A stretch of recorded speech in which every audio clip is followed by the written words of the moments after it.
Welcome to the Smite Draft League playoffs. We are in the semifinals, and we have Tactical Feeders versus City Boys. I'm iNublet, joined by Cosmic Warrior. Let's get into it. Very exciting times here at the Smite Draft League as we inch ever closer to the finals. Here we have the semifinals. Starting us off with the picks and bans, we see a Rama ban followed by a Yu Huang ban. Both very, very strong gods today. Yu Huang, an absolute menace in the mid lane. Rama doing very, very well following the buffs to the Devourer's Gauntlet and even did well with the transmeta that we saw in the previous patch. And on the other side, we see two key junglers being banned out. Naja, just amazing setup, amazing team fight capabilities, and Lancelot, just so much survivability, so much utility that he can provide for his team. Not surprised by any of the bans so far. Yeah, and honestly, I can't help but feel like these are some target bans. Remarkable Wolf on the Rama in the quarterfinals, the round one games was so good, unstoppable. He was just killing everybody, easy takeaway from him. And actually, virtually playing, I want to say he played one of these. Was virtually on the Thor, I believe. I I wouldn't believe know, to be honest. virtually is on the Thor. Either way, it's a good Yeah. ban away. Thor has been so strong throughout these playoffs and from everywhere you've seen Smite. And a classic first lock-in of Ishtar, which Remarkable Wolf also played Ishtar, so that is a great takeaway. Try to get Remarkable Wolf on something he's not used to playing. We've seen a lot of Ishtar, a lot of Rama. Those are already two gods taken away. He's forcing him on something else, getting a good god for yourself, setting yourself up for success. I love that. And a Yeah, Giannis ban, that has to be a target.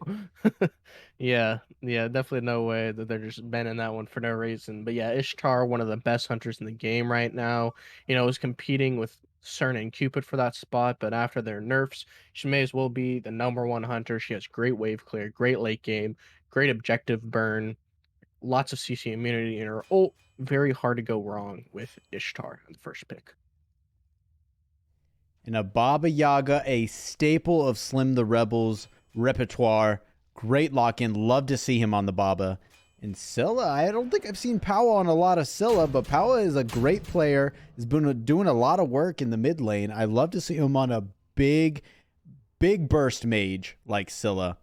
And of course, we've seen Hades banned away a lot, and it's not banned away in this first round, and is immediately going to be locked in by Evan Lee Kidd. Hovering the Athena on the other side. A lot of ways you can go playing off of the Athena, especially with Rom and Ishtar already banned away. The Athena Ishtar was such a good play. We saw that earlier on in the playoffs. So I'm curious as to what Remarkable might be going here. Of course, there's the classic Athena Medusa combo that's been great since season 2. What would you like to see coming out of Dash Away and Remarkable Wolf? So, first we need to talk about Osiris, I think. Definitely a flex pick. One that I definitely prefer to see in the jungle, mainly because I don't think he's as strong in the solo lane. That being said, that's kind of an opinion. Maybe not too many people agree with him, but I definitely prefer to see him in the jungle. That being said, I'm looking towards strong solo laners right now. Potentially something to match the Hades, maybe a Cthulhu, potentially Guan Yu. So I'm looking towards some strong solo lane pressure picks right now. Um, and we obviously do need the ADC. We see the Jingwei does get locked in. Very, very safe god. Maybe not one that's too high in the meta, but if you're playing safe and you're just farming up, waiting for the late game team fights, Jingwei is the god that you're going to want to go with. I have to imagine virtually's taking this Osiris. We don't see a lot of Osiris in the solo lane, even though he is a massive bully and would fare well against Hades, depending on how you play. But Osiris in the jungle with mannequins and just running it down is just so good. There's not a lot you can do it as any kind of carry, whether that be a mage or an ADC. It's just such a good pick and so strong if you're playing really aggressive like City Boys normally does. Jingwei is an interesting one. People are favoring crit a lot right now, and of course, Jingwei loves crit, but Jingwei is very much a late game god. Jingwei kind of struggles early game, and Ishtar has a lot of pressure, so that's gonna be interesting. And there's gonna be a lot of a lot of synergy that needs to happen with OLK Hard Killer in order to get this duo lane going, or at least whoever's playing Athena, whoever's playing support, to get this duo lane going so that Jingwei can take off maybe a couple early kills, and that could be huge. Of course, the Ganesh just going to stop everything you want to do. Athena wants to dash in taunt. Too bad. Ganesh silence. Jingwei wants to use a full combo to get out. Too bad. Ganesh silence. Slowing everybody down. That's a great pick. And of course, a Humbats to add a massive CC team fight ult into this. That's a great lock-in. You can never go wrong with the bats. Lots of strong ults. Really great team fight potential coming from the tactical feeders. Spar, the Pillar of Agony, Dharmic Pillars, and the Fear No Evil. We do see a Shiva lock-in. That's not one. Interesting.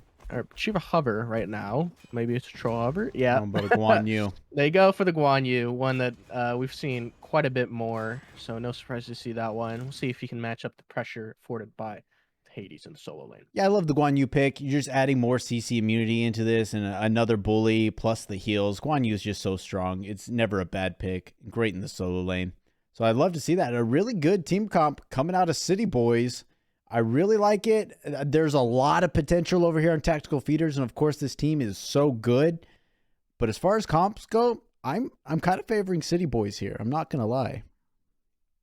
Personally, I kind of like the Tactical Feeders a little bit. I think I like the Ishtar. I like the team fight ultimates. I like the objective secure from the Scylla and the objective burn from the Ishtar, as well as Dharmic Pillar objective burn. I don't know.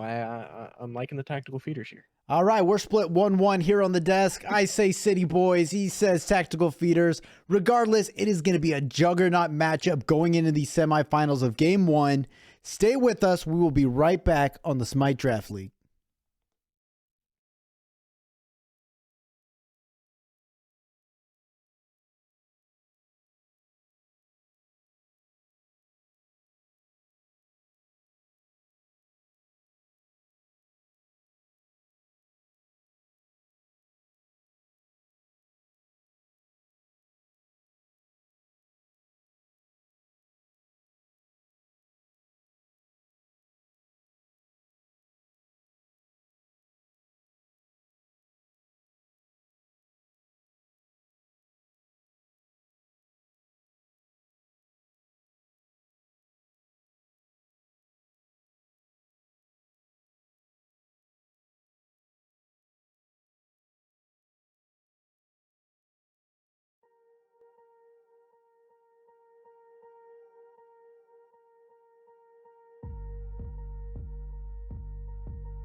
Welcome back. Smite Draft League semifinals playoffs. We have two massive, talented teams here, Tactical Feeders and the City Boys. And this is a very important match. It is a best of 3.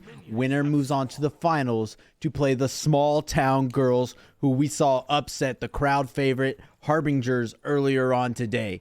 It's a massive time. They are playing for their part in the $1,500 cash prize pool. Let's see what they got. I'm still Nublet, joined by Cosmic Warrior. Take us into the start of this game, Cosmic. Both teams going to be bringing their A games here. A lot on the line today. Now, starting off in this early game, I'm really looking to see how Virtually gets started on Osiris. Osiris, an absolute early game menace, one of the strongest early game junglers, rivaling that of Wheelix and other very strong early game gods. And there he is, already right blinking in on the Scylla. Nishi Uchiha taking a lot of damage, but on the line, on the tower line, free to go back, taking a little poke, will be able to heal up. That's just aggressive right off the bat, and that's what we said we wanted to see from virtually on the Osiris jungle. You got to play aggressive. Got Blink, used it within 1 minute just to make a statement. Love to see it. Yeah, unfortunately, some of the katanas just off the mark. Or not katanas, the sickle's just off the mark. Sorry, I'm used to playing the Leonardo skin for Osiris. Yeah, but maybe he's gonna try to look up to make up for some of the pressure from this Jing Wei pick, one that definitely favors him more to the late game. So we need to see if he's going to get active in this dual lane, maybe shut down this Ishtar, potentially even shut down the Hades. One who has seen some nerfs, but still a very, very strong pick. Scylla in kind of deep here. Maybe they're going to go on her, but she does have a lot of safety with her dash. So she's probably not too scared right now. Yeah, precarious spot to be put in. They got to be careful here in the mid lane. Although Humbats is a very, very good jungler, definitely not as good early game as Mannequin's Osiris. So you don't really want to get into a boxing match yet, especially till you're at least level 3 and you have the safety of your leap if you didn't get it already, plus the maneuverability of the monkey toss. So they're meeting up right here in the jungle, virtually not liking that Power's in there invading already, which is huge. Talked about it. Humbats wants to try and get ahead and a little low over here in solo lane 2. Bit of a boxing match. They both have sustain. We do see the anti-heal coming out of both sides. Looks like Hades going to build more into a bit of a bruiser build, maybe full damage. We see that a lot from Hades. Just kind of playing the late game, trying to blow everybody up. Be interesting matchup to see. In dual lane, they're getting a little spicy over the purple buff. Looks like City Boys went ahead and confirmed their own.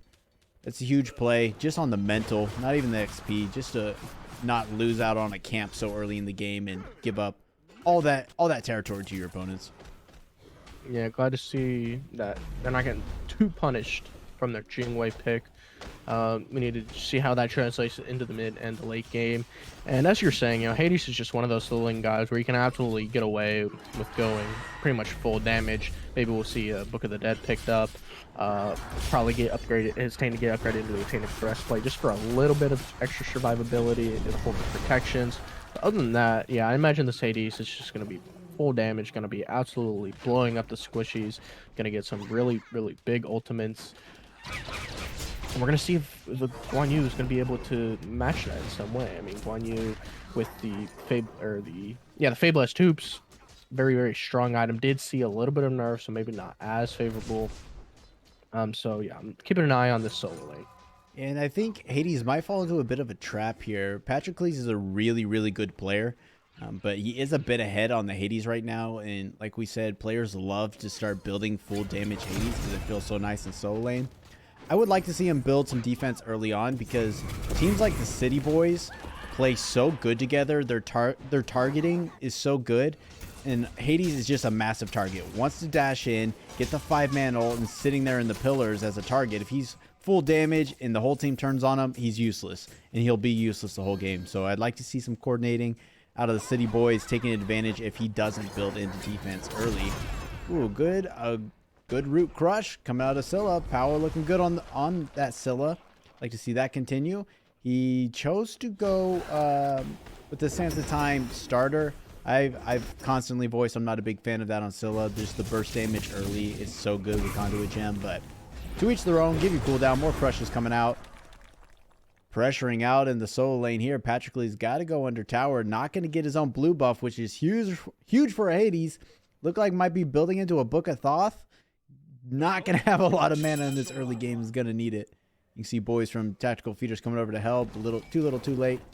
Yeah, so one thing about mage solos, if you're not getting your blue buff, you're not getting those totems, you're going to struggle in the early game. Luckily, once he does get that Book of Thoth online, nice bit of mana once it does get stacked, and a decent bit of MP5 as well to help him out there. But yeah, that's one way you can really make the early game a little bit harder for Hades, one who does fairly well in the early game with his wave clear. I mean, it's just hard to match at Hades.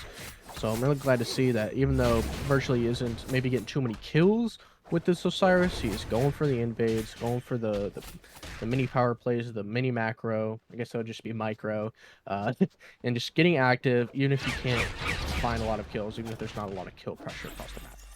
And interesting there that SEAL team committed the ult just to burn down the Greater Scorpion. Maybe Powa, who, excuse me, I've been saying is on the Scylla this whole time. He's like Nishi on the Scylla. Still back in picks and bans where they didn't swap.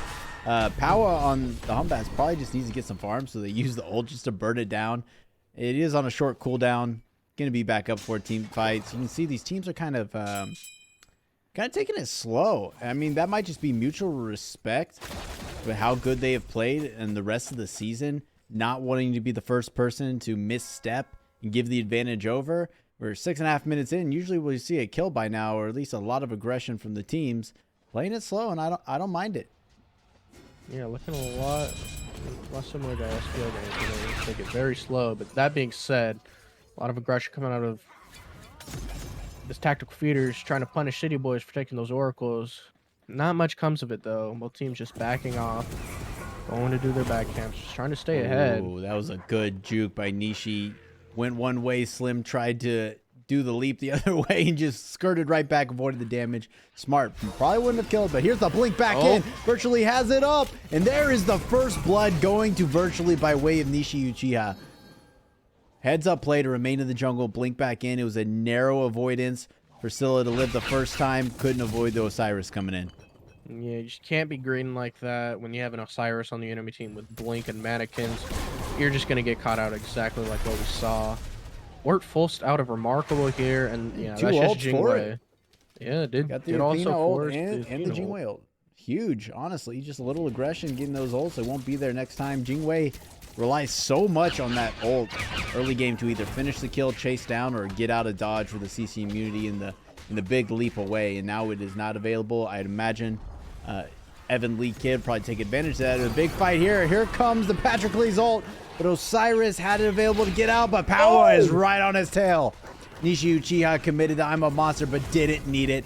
Powa had it covered. Coming in hot. We're now tied up 1-1, 8 minutes in, and the fire has been stoked. These players are now going at it.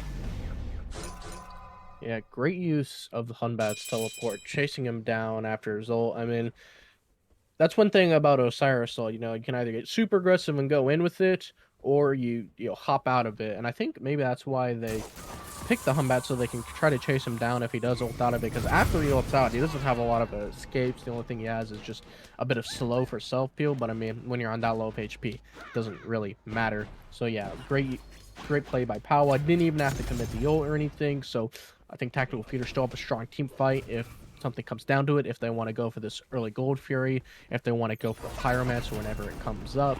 So looking to see how Tactical Feeders really extend the pressure that they've afforded themselves. Yeah, you said something very important there about the objectives, whether they want to start pushing one. I think that's really what it's going to come down to. As we see a Gold Fury started up by City Boys. Ganesh didn't even see it, is backing right now. This is going to be a free Gold Fury. And this is exactly what I was going to say. These teams are so evenly matched in abilities and team fighting. It's going to come down to the objectives and who gets the early lead. First Gold Fury, the way of City Boys, 9.5 minutes in, gives them a nice lead, about 800. Excuse me, about 500. Math, quick public math. It's not a lot, but it helps a lot when you're trying to get an early lead. It may help just finish that next item or get half a power spike online and get going. Yeah, I mean, if you just look on the left side of the map where the gold here is, you can see how many wards that City Boys have placed down, and just not a lot from the tactical feeders, which is why they were probably so confident in taking that.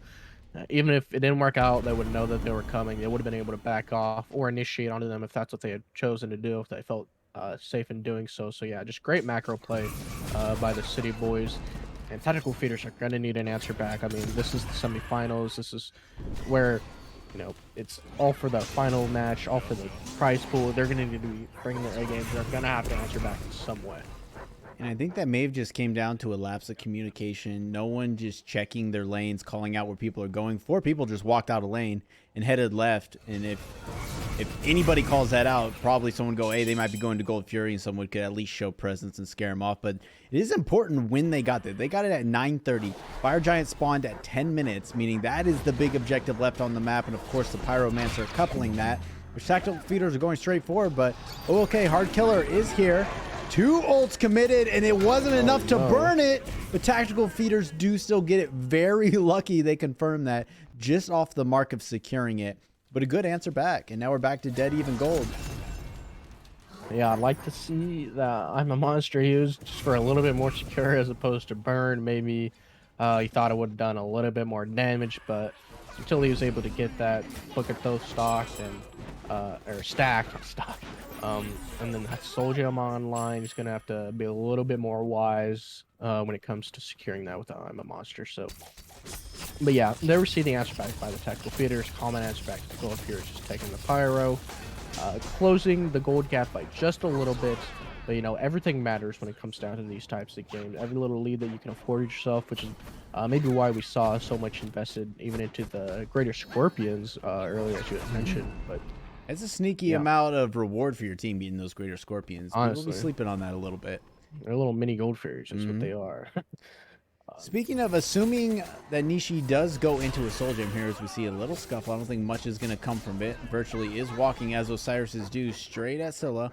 Assuming that Nishi goes into a Soul Gem, how do you feel about that? Going Sands of Time into a Book of Thoth into a Soul Gem on a character like Scylla? I mean, the only thing that... Hold up, God. Oh, wow. Power coming in to save. I'm a monster just off the mark once again. 3 ults committed. Virtually just got out of there. By the skin of his teeth. Just barely ulted away. Great play from Virtually. Could have been bad. Now, Nishi's still hanging around. Is going to have to give the beads, but here's the Guan Yu. Riding in. Cavalry is here, and Dashy Way claims the second kill for City Boys out of nowhere. That jungle needs to get warded because these players are just popping out of the woodworks. Yeah, just going back to what you're trying to ask me about the build. Honestly, I really like the build. He does go into the Soul Gem. The only thing that I would have done differently, if anything, was maybe get a little bit of anti-heal online for you.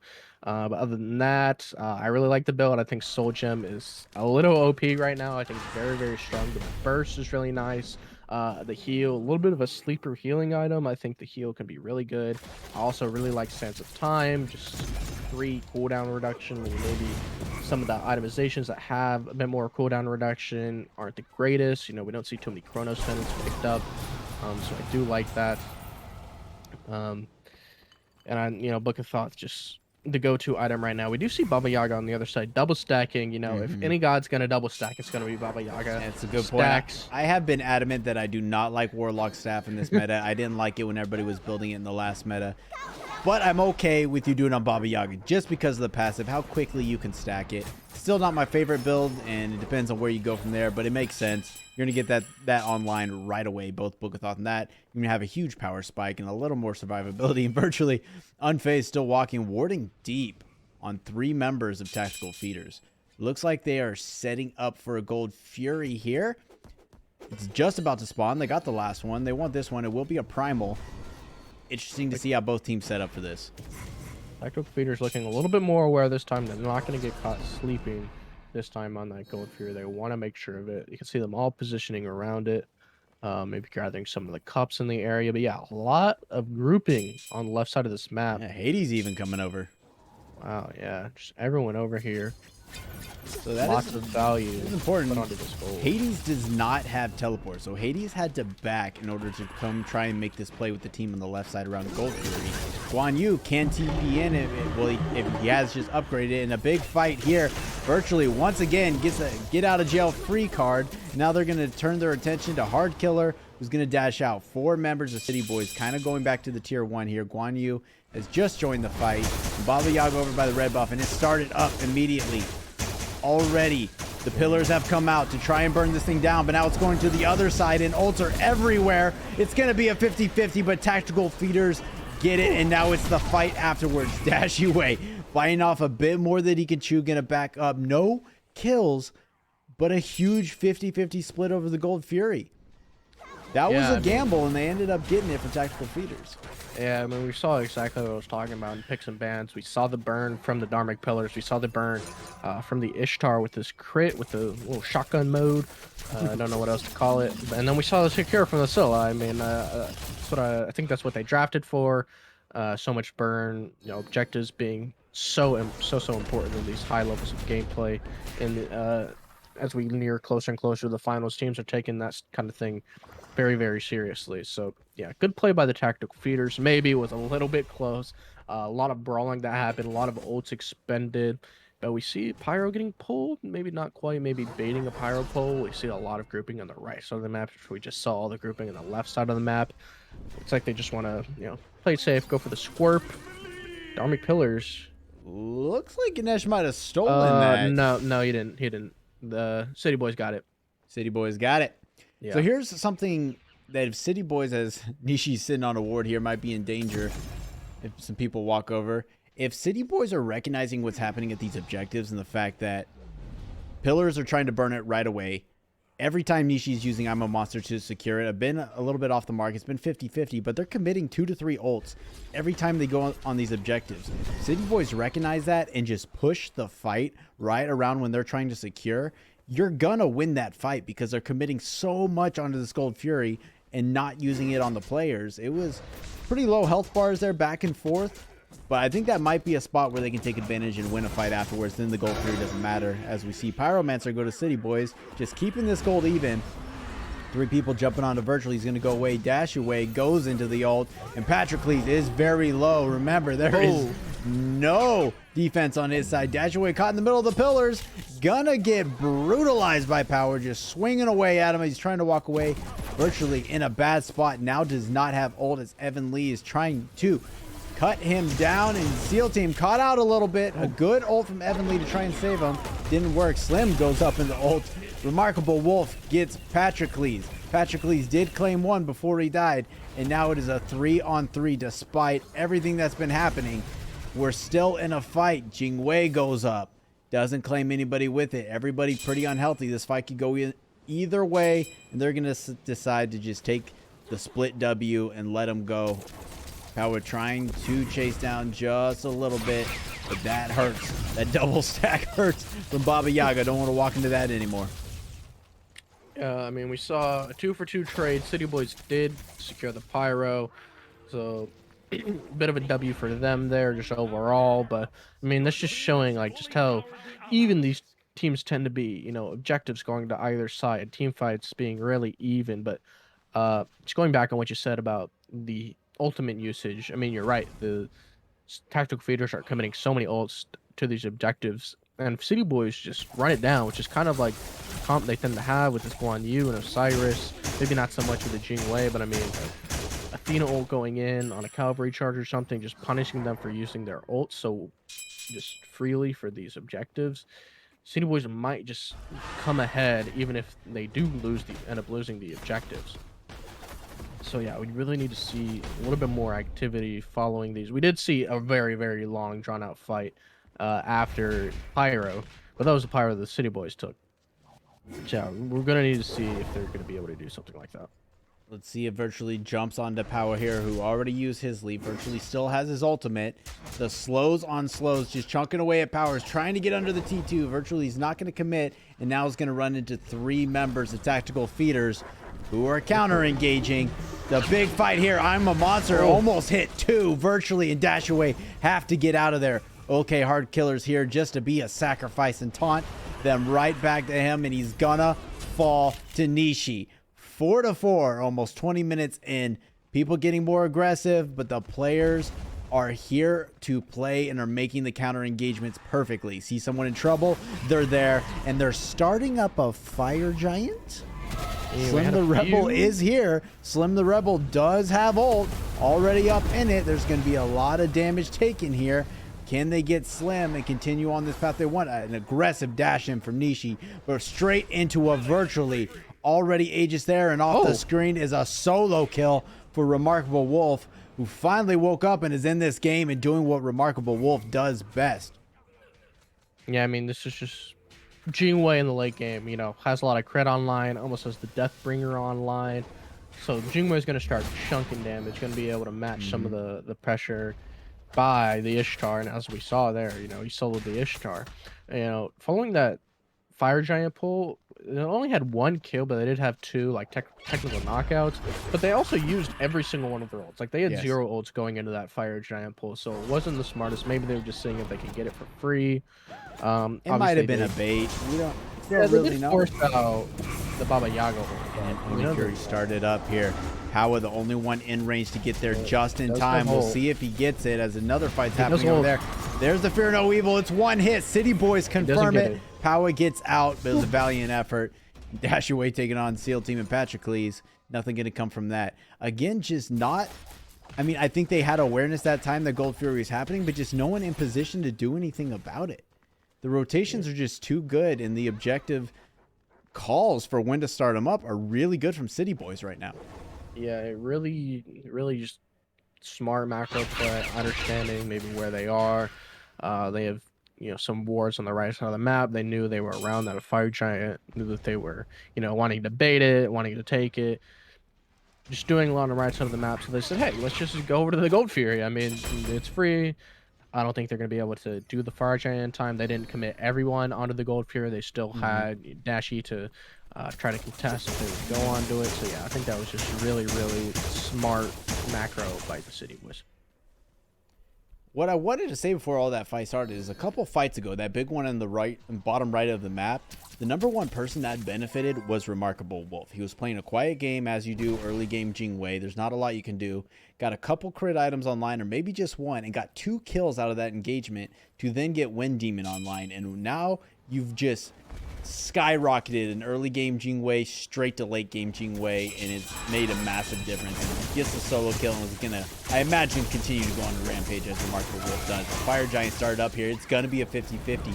Pillars are not on the Fire Giant. Baba Yaga ult comes out, and here comes the cavalry charge. I'm a monster off the mark, and City Boys stole it.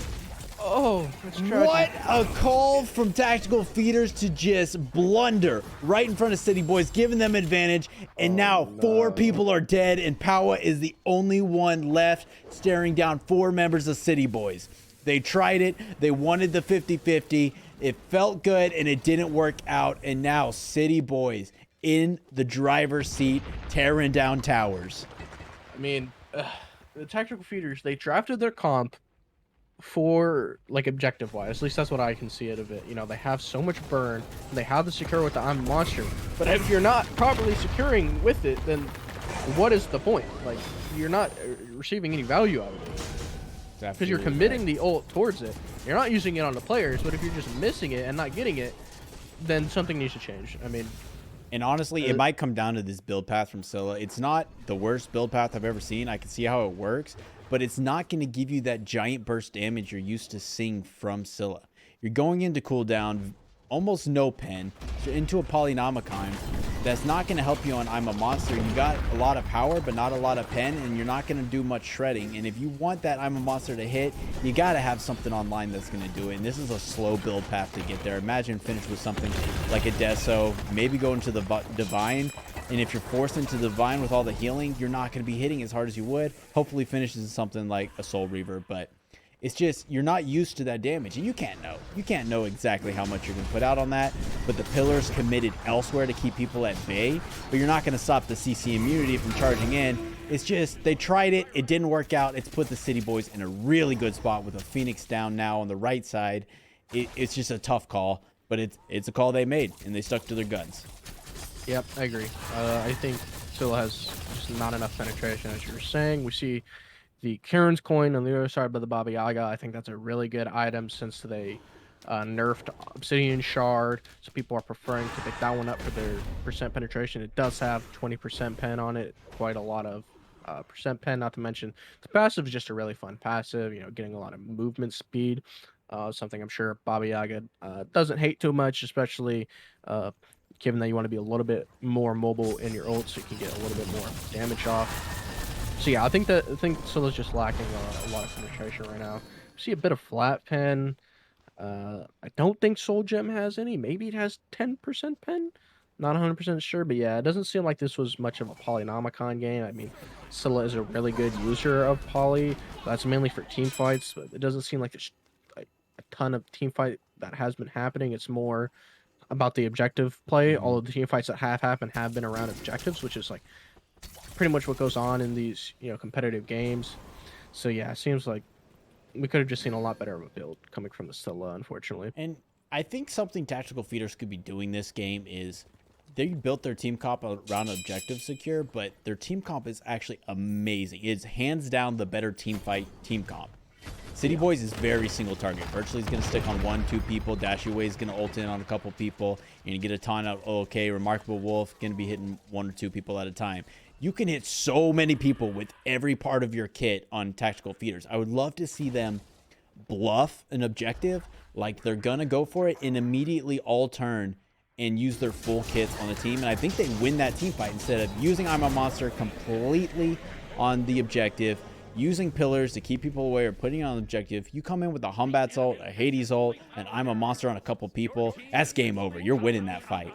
I would love to see them change it, and they don't have a lot of time here to do it.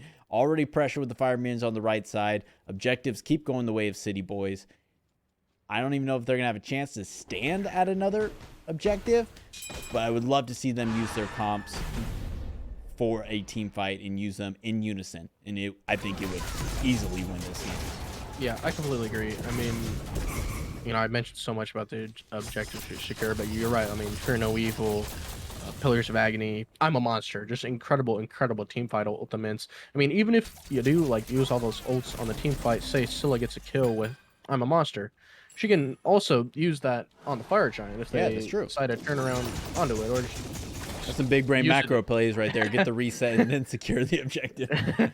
or just, you know, continue to find more kills with it. I mean, that's just what their comp is built around. I don't think they're using it to the full advantage. Maybe we'll see something like that with the Fire Giant that's coming up right now. Maybe they realize that what they've been doing has been working, so they're going to try to go for something else.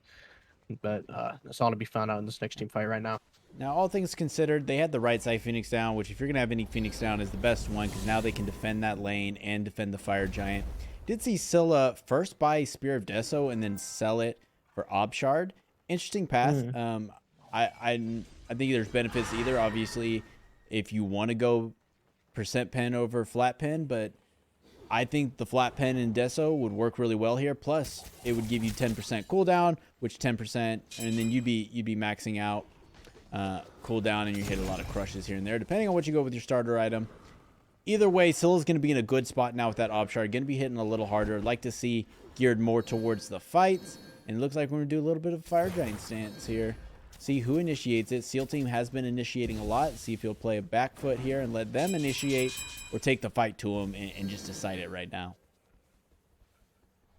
Yeah, this is just gonna decide it all. I mean, we're seeing some initiation, but virtually he gets blown up very quickly. Virtue's health is just gone, and Power goes in with a 4-man Fear No Evil, gets the kill right away, and virtually gets out. And the boys in Tactical Feeders are still going in. A big Hades ult, but blown up as we expected. SEAL team still trying to just peel around. Evan Lee caught in the Baba Yaga ult.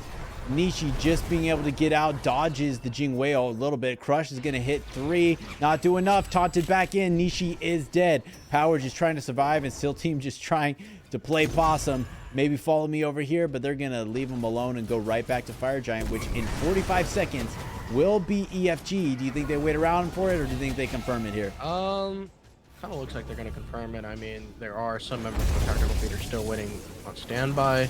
Maybe they want to go just bait them in and then wait for EFG. No, it does look like Yeah, they would just confirm it. go I think for that's a secure. smart play. Anything can happen. 45 seconds is a long time to wait. Smart, just get it. You're already in the lead. Fire Giant helps. You don't need EFG right now necessarily. Good call on securing that, and I imagine now they're going to walk it down mid or left lane or get these two weakened Phoenixes because they had a Trebuchet pushing up the whole time in left lane, so now that Phoenix is not perfectly healthy. They can walk it down and get these pretty easy. And as you're saying, with the little bit more defense on the Hades, it's just so hard to frontline against a Jing Wei or any crit hunter for that matter without a Spectral. Does look like that maybe that's what he's picking up in the last item slot. He does have the Tainted Breastplate online for a little bit more physical protection, but yeah, that fight was looking really, really good for the tactical feeders. We saw a lot of big ultimates, but you know, as you had said, the Hades just got blown up with everyone looking at him.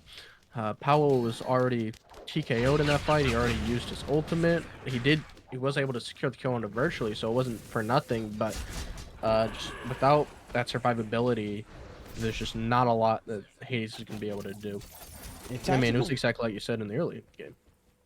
Yeah, and if Tactical Feeders plays this smart and doesn't panic and holds on to their abilities for a couple pushes, tries to bait some ults out of City Boys, they have a really good defensive squad. You saw how much Power did there. Blanking in, 4-man Fear No Evil, and just disrupted everybody. Got a kill, got out. If you can do that with the squad on defense, they can absolutely turn this fight on its head and push down and get the lead back. It's all going to come down to just the resolve of these players, and are they able to stay calm, cool, collected, save their ults for a moment that they need it, communicate with each other, coordinate, and have a good defensive stance, because this is a great team to defend. Yeah, it's definitely going to come down to how well City Boys are going to be able to siege these Phoenixes.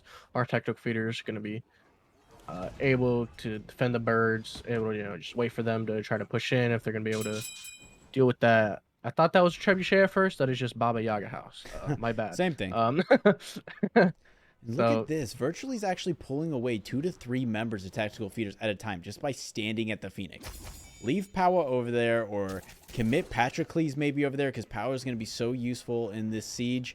4 members about to come in the left side Phoenix. Maybe even give up that mid and make a good defense here and get a couple of kills. 5 on 4. What a big dash taunt. 3 beads are already out. Dash away going straight onto Nishi Uchiha, who uses the Aegis and goes up, and I'm a monster. Evan Lee has no help. Is gonna go. Power gets a kill. It's still going in. Just fighting them all. Here comes the ult. That's a double kill for Power. Going in on Virtually now is okay. Hard killer's gone. That's a triple kill for Power, and he's not done. Coming in. Let's go, Power. Give it to him. Get the final kill and change your name to Quadra. That's a Quadra kill for Power. We said he was gonna be the catalyst. A full deicide, and the birds were untouched. Now is their moment to take advantage of this. You have to get something. Beautiful defense from the tactical feeders. Yeah, we saw big initiation by City Boys. Okay, dashing, got 3 sets of beats right off the mark. Guan Yu came in, did get a pick onto Evan. It just didn't matter. I mean, just Power was just running in the back line. He got big Fear No Evil, ended up finishing off with a Quadra kill. I mean, they're gonna need to deal with that. Having your whole frontline dash in, and they need to have some sort of answer for Power. Otherwise, what we're gonna see is gonna happen again and again and again up until tactical feeders just come in with their own Phoenix Siege and then end the game. City Boys are gonna need to change up their game strategy a little bit if they're even gonna be able to go for another Phoenix Siege. I think it is gonna come down to one more Fire Giant. It's gonna be EFG by this time, and I think it's what the whole game is gonna come back to. We do see all of City Boys coming back online. That is a huge boost of the mental for tactical feeders. I mean, really good gameplay, especially out of Paula. It seemed like his backline was struggling a little bit. He just said, "No, I'm just gonna go in and kill all of them. That works. That'll save my team." And he just did it. He didn't care about the Athena and Guan Yu on his backline. He just went in.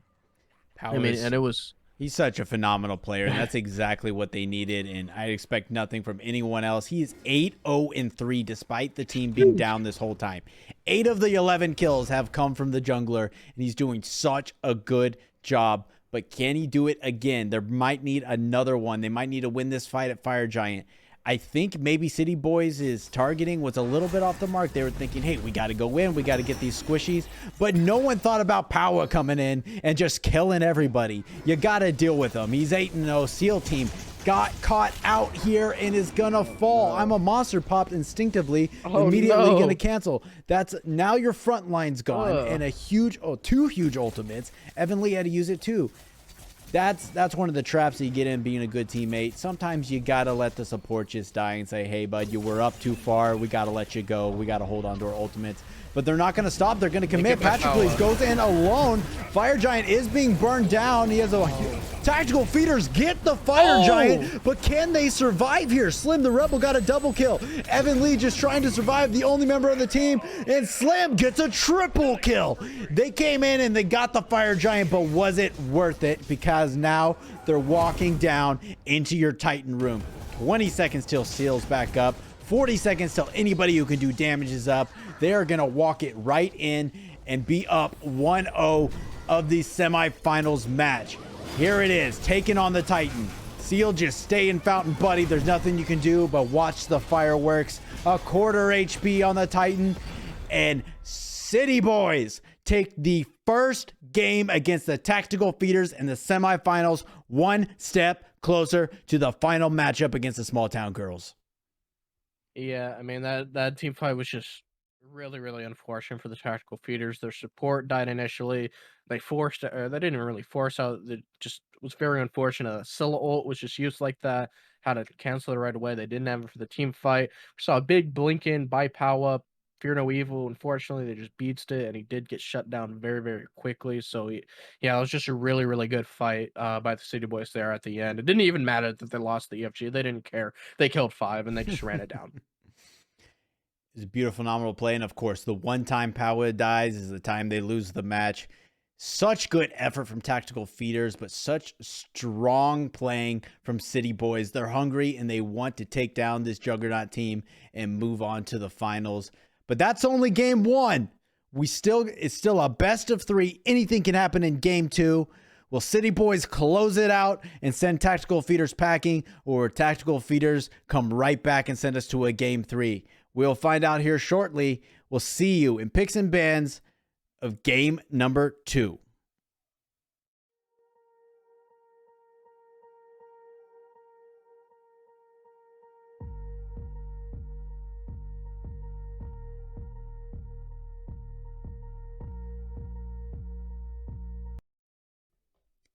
Welcome back. We are into the game 2 of the semifinals here in Season 1 Smite Draft League. What a game 1. I cannot wait for this second game. It's still Tactical Feeders. It's still City Boys. I'm still iNublet and he's still Cosmic Warrior. Are you ready for this one, Cosmic? Sure am. Lot of stills there. Very excited for this game number 2. Our tactical feeder is going to bring us into a game number 3, or our City Boys going to close out this sit 2-0. Stay around to find out. Jumping right along into these picks and bans, we see very similar bans, both in the case of Nasha and the Lancelot, as well as the Rama, which have stated may be a target ban, but still just a very strong hunter. We do see the Guan Yu ban coming out. They must have really feared that Guan Yu in the last game. He did provide a lot of pressure throughout the mid and late game with the cavalry charge, and just the group heal is very strong god overall, with some really solid itemizations in the meta right now. Yeah, so not a lot of switch up. I mean, they did choose, Tactical Feeders did choose to ban the Guan Yu, which smart. It was an issue. I think maybe Osiris may be a bigger issue, but Guan Yu was doing work, so they choose to ban that one. Talked about in strategies, obviously. The rest of the bans, exact same. City Boys say if it's not broke, don't fix it.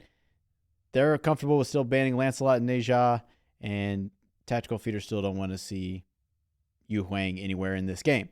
So, if you're Tactical Feeders now, you get first pick. Spoiler, they're going to pick Ishtar. Great pick. Looked pretty good. Was just getting bullied out a lot.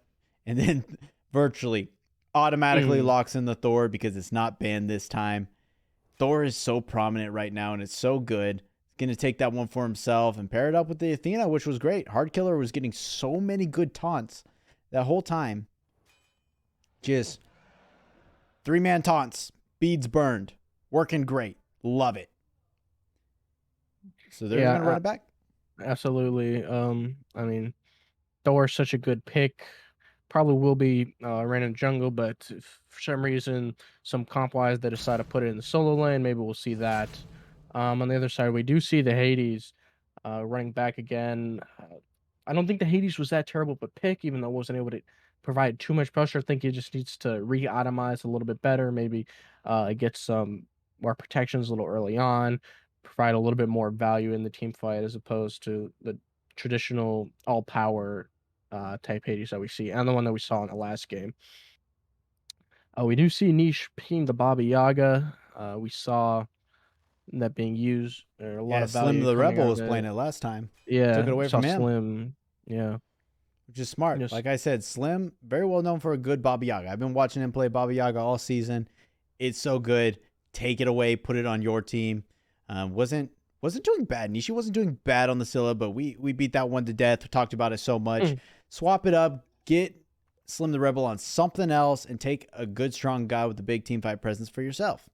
Vulcan, though, that's a real good objective secure, real fast, cause a lot of chaos with those knockups, the best CC in the game. Vulcan's a strong pick. A lot of people love Vulcan right now, so a good counter, I'd say. I don't yeah, love it into very. Baba Yaga or Hades, but could be a comfort pick again for Slim. So I seeing mean, Jing Wei banned away. Didn't want to ooh, see Remarkable on that.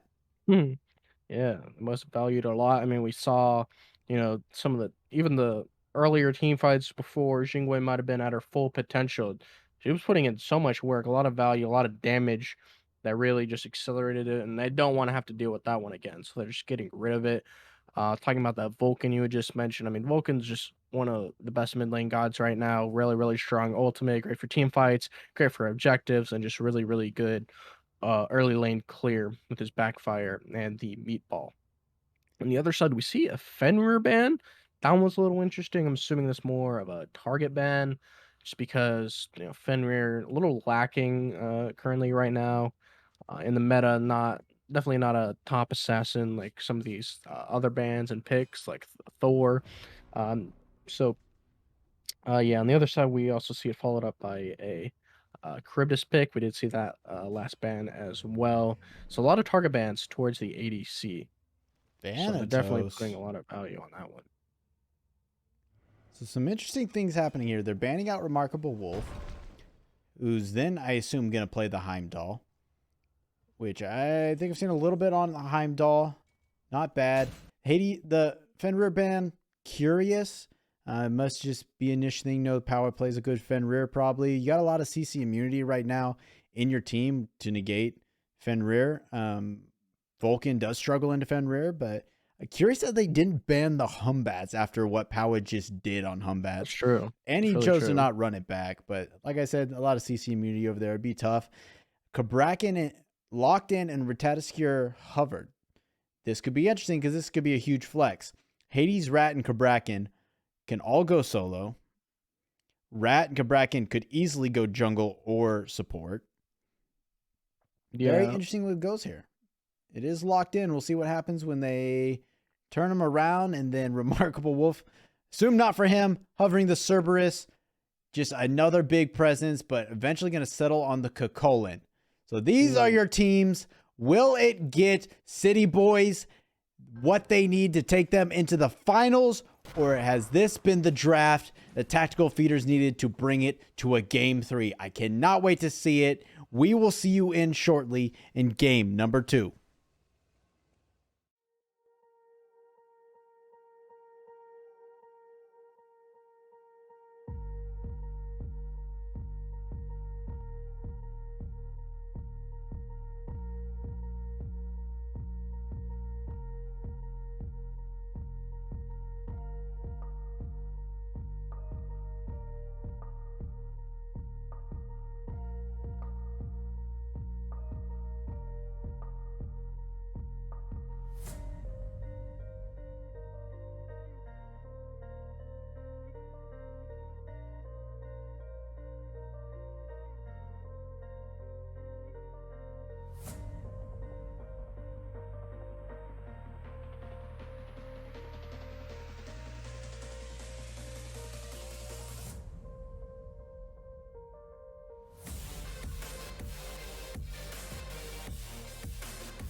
And we are back with the Smite Draft League semifinals playoff match. Tactical Feeder City Boys. Let's just get right into it. Let's take a look at where everybody's going. So, About what I could have guessed, to be honest. there has been some swapperoonies going on. Power is now in the mid lane on Baba Yaga. Chris Pocket has come in to play Rattata Secure Jungle. Nishi Uchiha is on the Kabrakan support. Is this what they needed? Is this the formula for success, Cosmic? Maybe. I mean, that's probably why we didn't see the Fun Batch getting run back, just because Power was in the mid lane as opposed to the jungle. Yeah, maybe that's why they felt the need to not ban that one. But man, I'm looking forward to watching this game. A lot of fun gods to watch. Love watching Vulcans. Love watching Thors. Love watching rats. I mean, and I also really like to play Colin. So yeah, looking forward to watch this one. Seems like it's gonna be an interesting game. Number 2. See if the tactical feeders, see how they're gonna change up their gameplay. If they're gonna be a little bit more team fight oriented as opposed to so much objective. It does seem like they still have some objective burn, but I mean, Ishtar is so good for everything. A little bit less objective secure. I mean, Baba Yaga still does a lot of damage. But yeah, really looking forward to see how they sort of translate their mid-early into these late-game team fights. Already a little more aggression, and that's going to come out when you got a Kabrakan. A nice dash in, backflip out, just to get a little more damage. So I'd like to see a little more fireworks starting early. Looks like they got into a bit of a tussle here in the mid lane. Going to walk around free, split the Harpies on either side. Just get themselves some XP and move on. So we split decision last game, looking at the drafts. I went with City Boys, you went with Tactical Feeders. I slowly became a Tactical Feeder believer based off their comp during that game. How do you feel now looking at these? I don't know. It seems like they both have pretty solid comps. I think I might prefer the dual lane of Tactical Feeders a little more to the City Boys. But I definitely prefer the jungle pick for the City Boys. So I don't know. I'm pretty even. Maybe a little bit more towards Tactical Feeders. All right. Pocket stuck in a hard spot. No. First blood gonna go again the way of City Boys. That was interesting. Virtually decided to go invade very early on, but he didn't do it by himself. The whole squad came over from City Boys, and Chris Pocket just got caught out. Doesn't feel great playing wrap from behind, especially into a Thor. A huge early first blood for City Boys. Very smart play. They're definitely communicating in chat here. Definitely. They really bring forth their A game. Just talking a little bit too much there. Just got right into the action right away. But yeah, I think I'm leaning towards Tactical Feeders, but not super heavily. How about you? I think it's less decisive for me this time because, again, City Boys is very single target damage. Heimdall goes on one person, sends them off to wherever that region is he goes. Again, Athena can get multiple. Yes, exactly. Thank you. Athena can get multiple taunts. That's huge. Slim the Rebel going to knock up and backfire a couple people. Thor going to dunk, get a couple walls. Dash away going to be a bully. Go in on a couple people. It still feels very single target, but it also feels more single target this time for Tactical Feeders. But I think it'll all be the catalyst is Nishi Uchiha on the Kabrakan this time. You get a multiple Kabrakan ult. The whole squad's going in. You partner that with the Patroclus Hades ult. And then Power doing his thing on the Baba Yaga. Man, it's going to be huge. And I love, honestly, the rat pick into the Thor because now you both have semi-globals. Athena has a actual global and can go anywhere, but you have something to match it.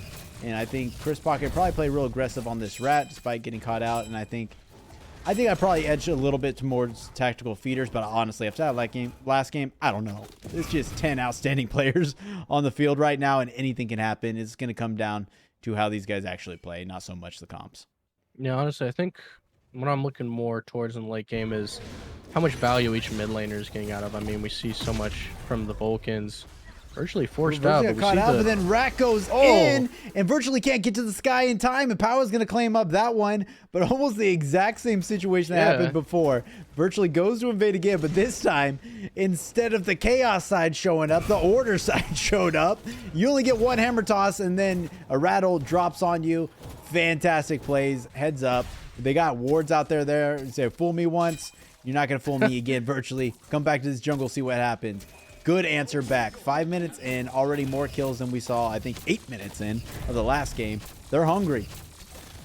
Yeah, definitely. Really good awareness by the tactical feeders, and you took it right out of my mouth. If you didn't say it, I was gonna say, "Fool me once, shame on you." But yeah, really good. Tactical feeders not gonna let it happen again. Not letting that free invade, and just answering back with their own kill. So yeah, good play by tactical feeders. Dashi does end up using his ults just for a little bit of poke. Maybe he just wanted to get into that alternate form so he can quickly clear the wave. Maybe go for his own blue buff for free and shove that wave under tower. But not a whole lot happening right now. Just a bit of farms. Looks like they're going for the scorpions.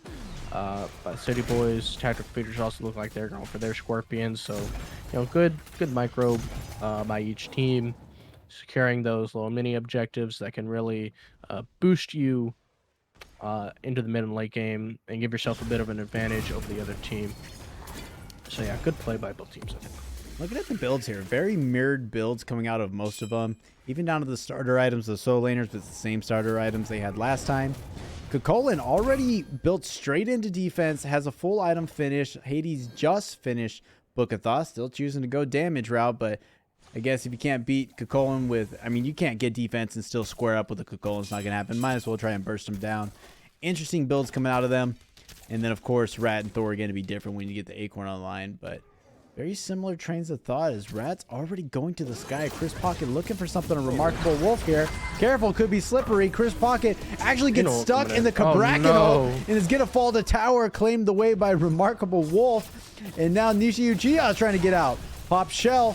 Hopefully you don't get taunted back in. Very, very low. Evan Lee Kid just trying to do what he can to get him out.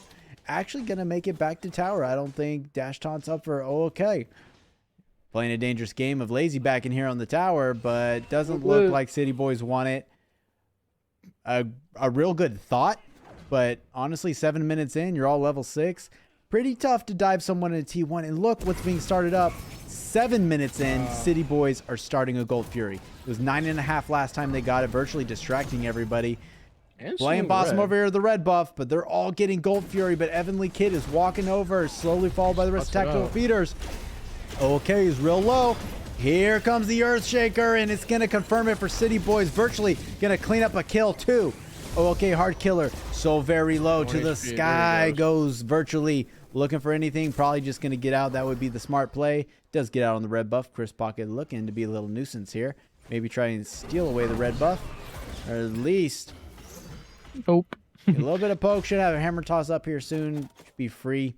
But a Gold Fury now, 1.5 minutes sooner than they got one in the last game. Same storyline. It worked the first game. City Boys are right on the same trajectory. Yeah, really, they were probably pretty confident in that just because of what had happened on the left side. I think tactical feeders were a little ambitious. Tower diving, the Heimdall, who was practically full HP, not to mention he can just ult away the tank from taking the tower. I think that was a little misguided. Doubt we'll see that mistake happen again, and ultimately led to the City Boys just feeling confident enough to take the Gold Fury, virtually distracting a lot of people with the red buff invade that we saw a couple other times in this game. That was a really good play with the City Boys. Ended up taking down Powa and the Gold Fury, and all that they lost was okay, the support. So I'm sure City Boys are very happy with that. Jumped in up by a good 1,000 gold lead.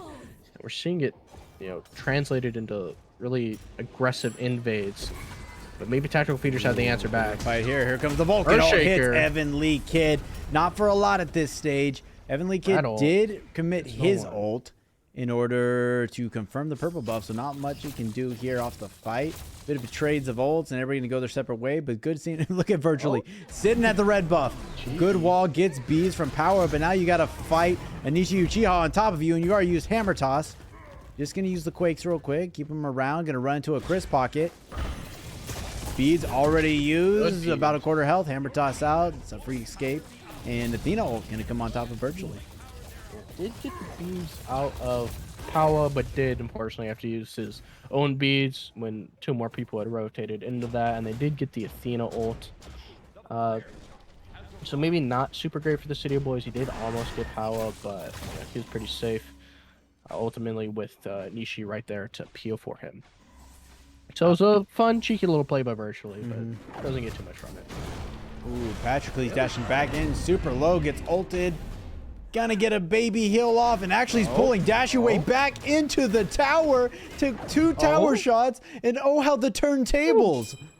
They're both gonna walk away with 1 HP. Great play, though, by Patroclus. He's got to watch out for this virtually dunk, though. He's up in the air. He's looking for it. A bit short, and is now taking the tower. Virtually get out of there. Gonna get the kill, but gonna live. But here comes the Chris Pocket. The rat sees him. Can he back in time? No, he can't. That's gonna be an easy kill for Chris. Trade on trade on trade. Hey, I respect but it, I honestly. love it. The tempo of this game has increased so much, and it's so much fun to see these players go at it, just wanting to get to the next game. That's all they want. Absolutely. I don't think City Boys want to get to the next game, if you ask me. Well, they want to get to the next game being the finals. Fair enough. But I don't want they don't want to get to a third game here. But that's exactly what the tactical feeders want. Try to go for a gold or a pyromancer pull, but good presence by City Boys. They opt to just go for the Greater Scorpion. Just get that on cooldown as much as possible to just extend, or rather, shorten the gold lead. Oh, good beat. Old trade, and Evan Lee Kid gets the better of it. Takes Remarkable Wolf to the graveyard and walking away. That's a huge solo kill for Evan Lee Kid CT. Gonna have some free farm in lane now. Great job.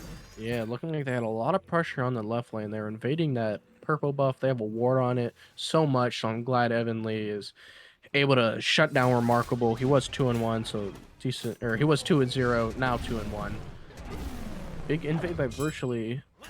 Here's an interesting point to talk about. I've said my piece on if I'm a fan of crit metas, and I've said it. I don't think it's necessary in this meta right now, and as long as you know why you're building crit. How do you feel about Remarkable Wolf? Well, let's hold that thought as Virtually half hammer tosses out, and Chris Pocket cleans it up. And now here's a big fight, 3-on-4. Power up in the house, putting out a lot of damage on Dashaway, who's now caught in the middle of him. Patroclus pulls him in. Chris Pocket with a double kill. Now is positive 3-2 after starting. Probably not exactly as he wanted early in this game, but now is making it work, and they're going to start up Pyromancer right away. Slim the Rebel is hanging around, not going to probably be able to steal that away as Chris Pocket's in his face. And that's a Pyromancer for the way tactical feeders, giving themselves a nice 2K lead. Well, 1100 lead. What I was going to say is, despite all the crit metas, how you feel about him, Heimdall's passive, you cannot fully use crit on Heimdall. He cannot fully crit. So I'm always in a weird spot about it. It's going to give you a little benefit, but is it worth even building crit on Heimdall? So here's the thing. I think one of the reasons crit is so meta right now is I think it's the best path for ADCs to build anti-heal with the Shadow Shield Shuriken. Very, very well statted item. I've been saying that item is broken before the pro started building it, so that's all I'm saying. I've been saying that for a lot of things, but anyway, I think it's the best pass for them for anti-heal, which is, it looks like Haim is only building the Shadow Steel and is going more towards attack speed 10. Ooh, Chris got caught in a bad spot and immediately sent off to the realms. Gonna land back down and is not dead, but OK wants to go in on it and finishes the kill. Virtually's here now, and it's another big fight, but what did you expect? A huge knockup. Virtually a quarter HP, gonna fall to Power, and he's not gonna stop there. Going to turn their attention to Remarkable Wolf, who doesn't have a lot of options. Ooh. Double kill for Power. Got it done on the Humbats. Going to get it done on the Baba Yaga. And they're looking at Primal Fury right now. Ishii just holding Slim off. Might have a chance to come in. An early Earthshaker, and they're just going to back out of that one. A good reset. They're very low here, though. Not going to be able to sustain a lot while tanking that Primal Fury. No one can get Slim Rebel's back. Not afraid. That could be an easy triple kill for Slim. I'd probably drop that, too. Fair enough. They're all pretty low. Did extend the ultimate a little early just to sort of ward them off from burning that prime any more than they were, letting his support come back for a little extra safety net. Really well played by Rebel, honestly. I thought Tactical Feeders were going to get that Gold Fury for sure. But, yeah, no. I mean, Rebel, practically alone, was able to fend them off just with a little bit of presence, a couple abilities dropped, whittling down their health bars. Not enough burn by Tactical Feeders, even with the crit Ishtar. He only does have a 1 crit item, not a ton of pen, only a tiny bit of flat pen from Devos. But other than that, not able to do much. So good play by Rebel. Patrick actually getting the better of Dashaway here as he's up 2 levels, and Chris Pocket is going to the sky. Let's see if he tower dives one more time. Gonna land right on him. A good knock up and a stun on Dashaway, who's now looking pretty safe under tower. I don't know that Patrick Lees has the damage versus the tower. Gonna let him go for now, and on the other side of the map, City Boys have started up Gold Fury. It was not successful attempt by Tactical Feeders.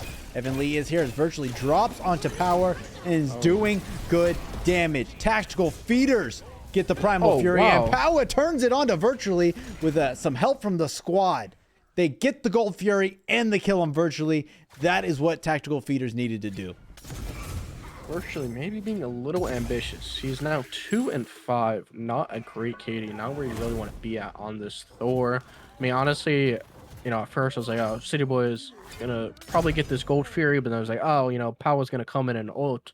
But then when virtually ulted onto Power, I was like, oh, okay, maybe they still have a shot at it. Fortunately, virtually just died to the Baba Yaga ult. And then Tactical Feeders got the Gold Fury anyway. So very well played by the Tactical Feeders. Extending their gold lead that they have. Big 1v1 here in the dual lane. Yeah, it could go either way. They traded dash for dash here a little bit. Evan Lee going right by Remarkable Wolf. They're both incredibly low. There are some minions there to probably assist, and Remarkable Wolf is going to go back to the opposite tower, and Evan Lee just baiting a back and can actually dash into the jungle, but that's right into the welcoming arms of OK Hard Killer. Nowhere to go. Save your beads. You're already dead. Yeah. That's a kill. Another kill for Hard Killer, who is now 2-1-2. Might be roaching a few kills here, but hey, anything else?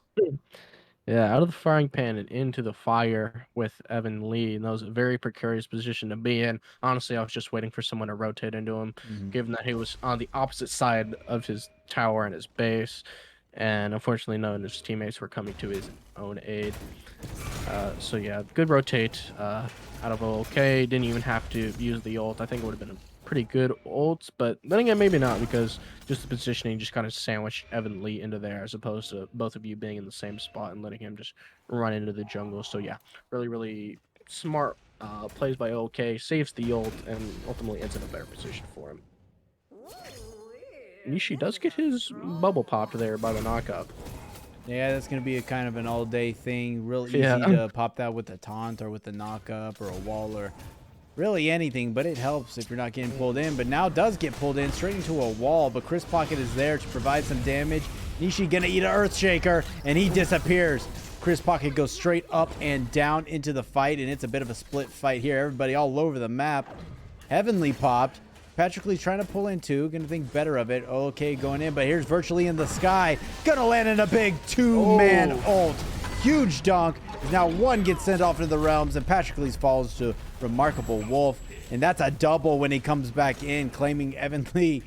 Power just trying to keep them all at bay, but they're gonna turn their sights over to the Pyromancer, or maybe even a Fire Giant, probably just the Pyromancer. Honestly, I think they have the capability to shoot fire. That is what they go for. Fire. All you got to do is stop Power and the Baba Yaga, but that is a big task, and the health bars are not great. They're still going to chunk it down. It's a quarter HP now. There's no ultimate for Chris Pocket. Oh, and a big Athena ult right back in, and a big kill by virtually onto Power. Couldn't get it. City Boys claim this Fire Giant. Almost stolen by Chris Pocket. They're going to go on their merry way. A huge pickup for them. And a Pyromancer on top of that. Chris Pocket almost got away with... And no! The most OP camp in the game. The mana buff claims the life of Chris Pocket. Yeah. He was no match. Yeah, it was no fair. It was outstanding 5v1. macros from the blue buff. Play. Yeah, honestly, blue buff MVP here. Solo kill, honestly. Like, wow. Just get diffed, honestly. We've all been there a time or two. I know I certainly have. You think you got the camp, and all of a sudden you don't. It happens like that sometimes. But the real story here is really City Boys evening up the score line and actually taking a bit of a lead after what looked like a pretty good Tactical Feeders game. Got themselves a Fire Giant. The question is, what are they going to do with this Fire Giant? Yeah, I want to talk about the fight leading up to the Fire Giant. If you look back, you would have noticed Nishi had like ulted Thor and virtually and OLK off, and Chris Pocket tried to ult on both of them, but I think Thor had a really good hammer out, And I think if Chris Pocket would have like just waited just a second or like predicted the hammer in some way, Virtually was pretty low. I think he would have killed Virtually and prevented that huge double ult in. Patroclus actually just going straight back in, and again I get God. a huge ultimate. Earthshaker on top, probably not going to live much longer. A big trade here. OLK hard killer for Patroclus, and the fight's not over. Virtually has gone to the sky, and going to land straight back down. A good defense here, and all the while, Evan Lee Kid has been pushing the left lane and just got a tier 2. And the rest of Tactical Feeders just stopped City Boys from getting a tier 2 while they had Fire Giant. That is a huge play and a big gold swing back to the favor of Tactical Feeders. Yeah, they have about, it looks like a 300 gold lead off of that. Not, obviously not a very massive gold lead on any sense, but the fact that they were able to do that all the while City Boys had Fire Giant. I mean, practically defended half of that by himself. I mean, they jumped 4 people on him under tower. He just ulted, did a ton of damage. We're able to scare him off. We're able to pick up a kill on Kelly, I believe. Someone who died there. Maybe it wasn't. Yeah, it was hard kill. Yeah, okay. Yeah, anyway. A great play. I mean, who would expect Patroclus, the Hades, who's getting blown up, to just straight up, down, in place, and ult everybody and turn the whole fight? All of a sudden, they're like, whoa, whoa, whoa, whoa. And then it turned in favor of them, and they got a lot off it. But Oni Fury was looked at by Tactical Feeders. They backed off, didn't keep anybody around, and Oni Fury going straight to City Boys. Yeah, now I think they're it's looking in, at this left side. I think it's in solo laners contracts to just up down, because I mean I swear they do it all the time. When I feel like they might have been better off just jumping away, but obviously that time it did end up paying off. Really good defense. And now they're walking it down mid, virtually split pushing left. Okay, gonna decide to dash in on Patroclus again. Here's the Earthshaker. Gonna erase him. That's a kill for Slim the Rebel. Powa all by himself, trying to fight off a dash away in the T2. He's just so tanky. Here comes the rest of Tactical Feeders to help, but is it too little too late? Patroclus is already gone. So is this T2. Or is it?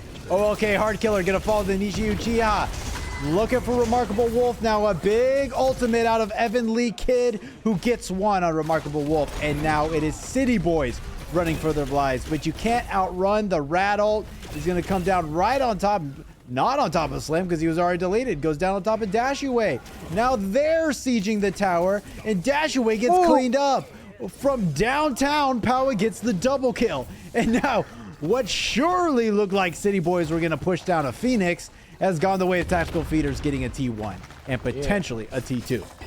I mean, that whole time during that fight, Thor was not in it. He was out taking the tier 2. You want Thor in it? He's looking. Will he land? He wants in it. A 3-man stun. One's already dead. Power's 1 HP, but virtually pays for his life from Chris Pocket. And he gets the double kill via assist from the tower. That could have been an easy triple kill and living. Yeah. Just aggression out of virtually all the time. You love to see it. Good play. Stop the siege. Saved a T2. He'll be back in 40 seconds. Why not? If Powa didn't have Aegis there, I think. Oh, he's dead for sure. Virtually gets 100%. Yeah. Wow. Great play by Virtually. I mean, but that does just beg the question, like, how would that have Team 5 gone if Virtually was in there in the first place? Like, ultimately, they get the tier 2 in mid, and Virtually ended up being the tier 2 on left. So maybe it was a little bit better for that, because he did end up picking up 2, nearly 3, and preventing the next siege. And maybe Tactical Feeders are going to be a little bit late because they're respawning to this next Fire Giant that respawned. But it doesn't look like City Boys are super grouped on it right now. Not quite going to pull it or try to fight on it. Rebel just getting that red buff, getting ready for this next fight. Virtually does back as well. So this is going to be an interesting fight coming up here for this Fire 24 Giant. minutes in, pretty dead even gold. It's about time for a bit of a Fire Giant dance. We see them all the time in Challenger, but they are huge. City Boys just going to get a free Pyromancer here. No challenge. They're going to settle for a Greater Scorpion. Not much of a boost, but it will certainly help. And now here comes the Fire Giant dance. Not everybody from Tactical Feeders is here. This is going to be a huge one. It's not EFG, Bubble Pop, but virtually via wall. This might decide a lot. Let's see if they full commit to a fight or if they get poked out and leave. And if someone gets this Fire Giant. Yeah, honestly, at this point, I'm City Boys. I'm just hard baiting this FG. I'm trying to pull it every chance I get, maybe bait something into it. Whether you wanted it or Hit not, it with the the ward. fight is here. Earthshaker already out, gonna hit a couple. Evan Lee half health and virtually's in the sky, looking for that back line. Gonna actually go straight on top of Patrocles, unexpected, and gets blown. Oh, he gets blown up. Right up. Patrocles gets a kill. Evan Lee gets another one. Here comes Chris Pocket with the Uno reverse semi-global. OLK with another kill. Who is this support? Wow. Hard carrying.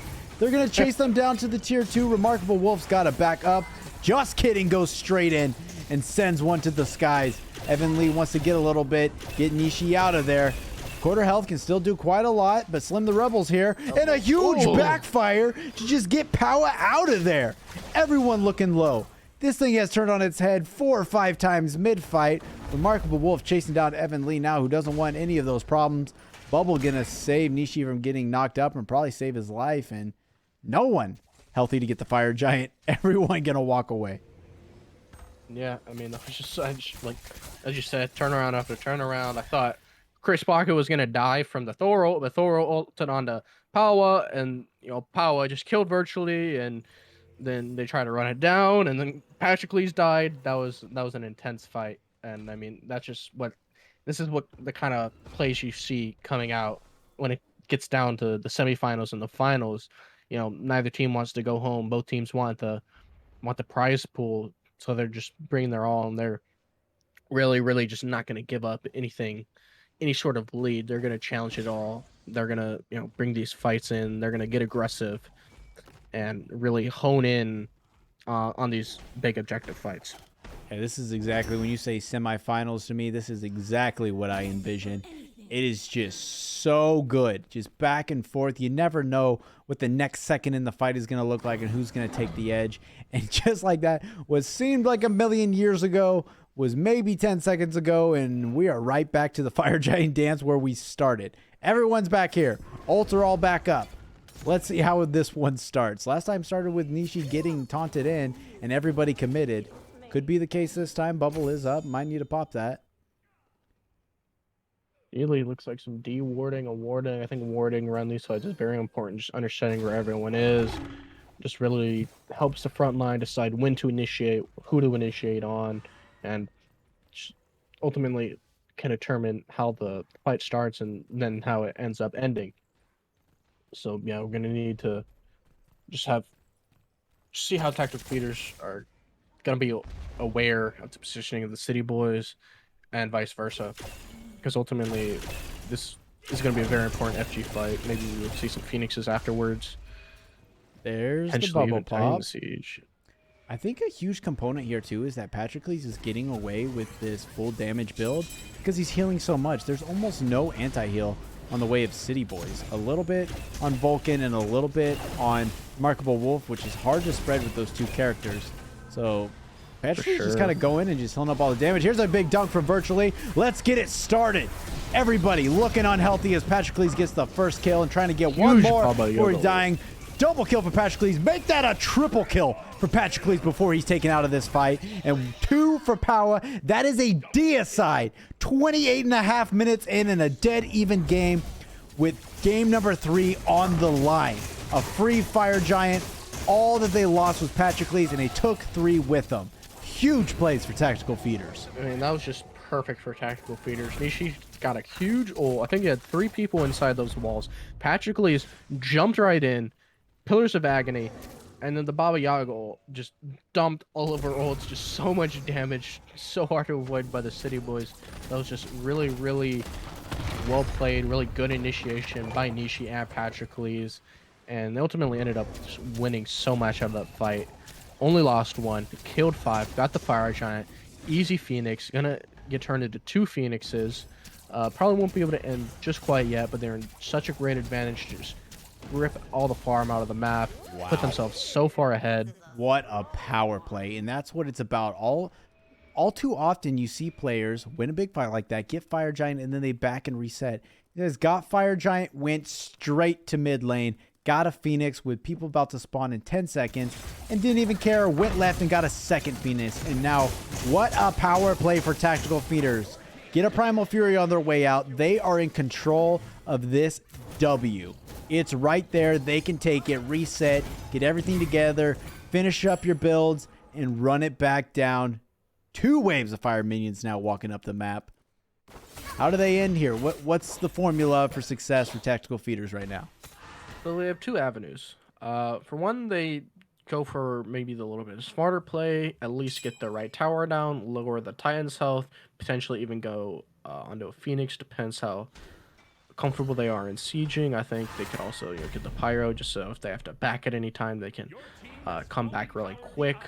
But ultimately, they need to decide whether they just want to go for Titan or they just want to get the right lane bird down as well, because they still have a lot of time left on their Fire Giant. They can't just wait around and finish it. Most of them are nearly full build, uh, practically almost full build on the City Boy side as well.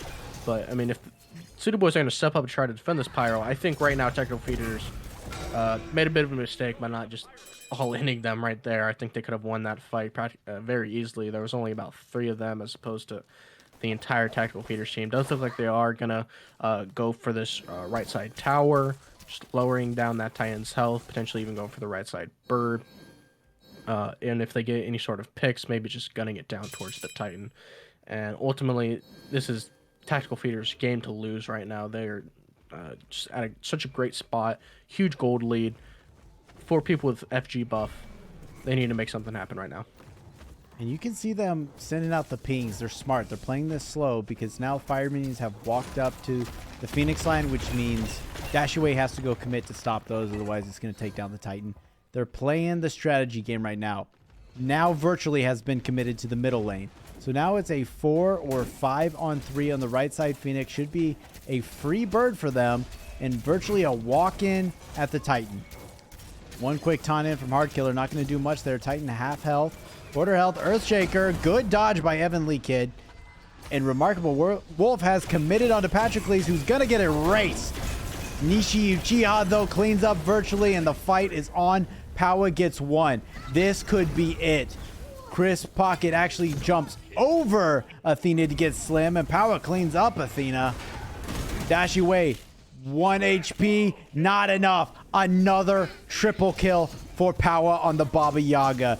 This is such a dynamic player, doing it on Humbats, doing it in the mid lane on a mage, taking his team into a game 3 semi-final round against the City Boys. Well done, Tactical Feeders.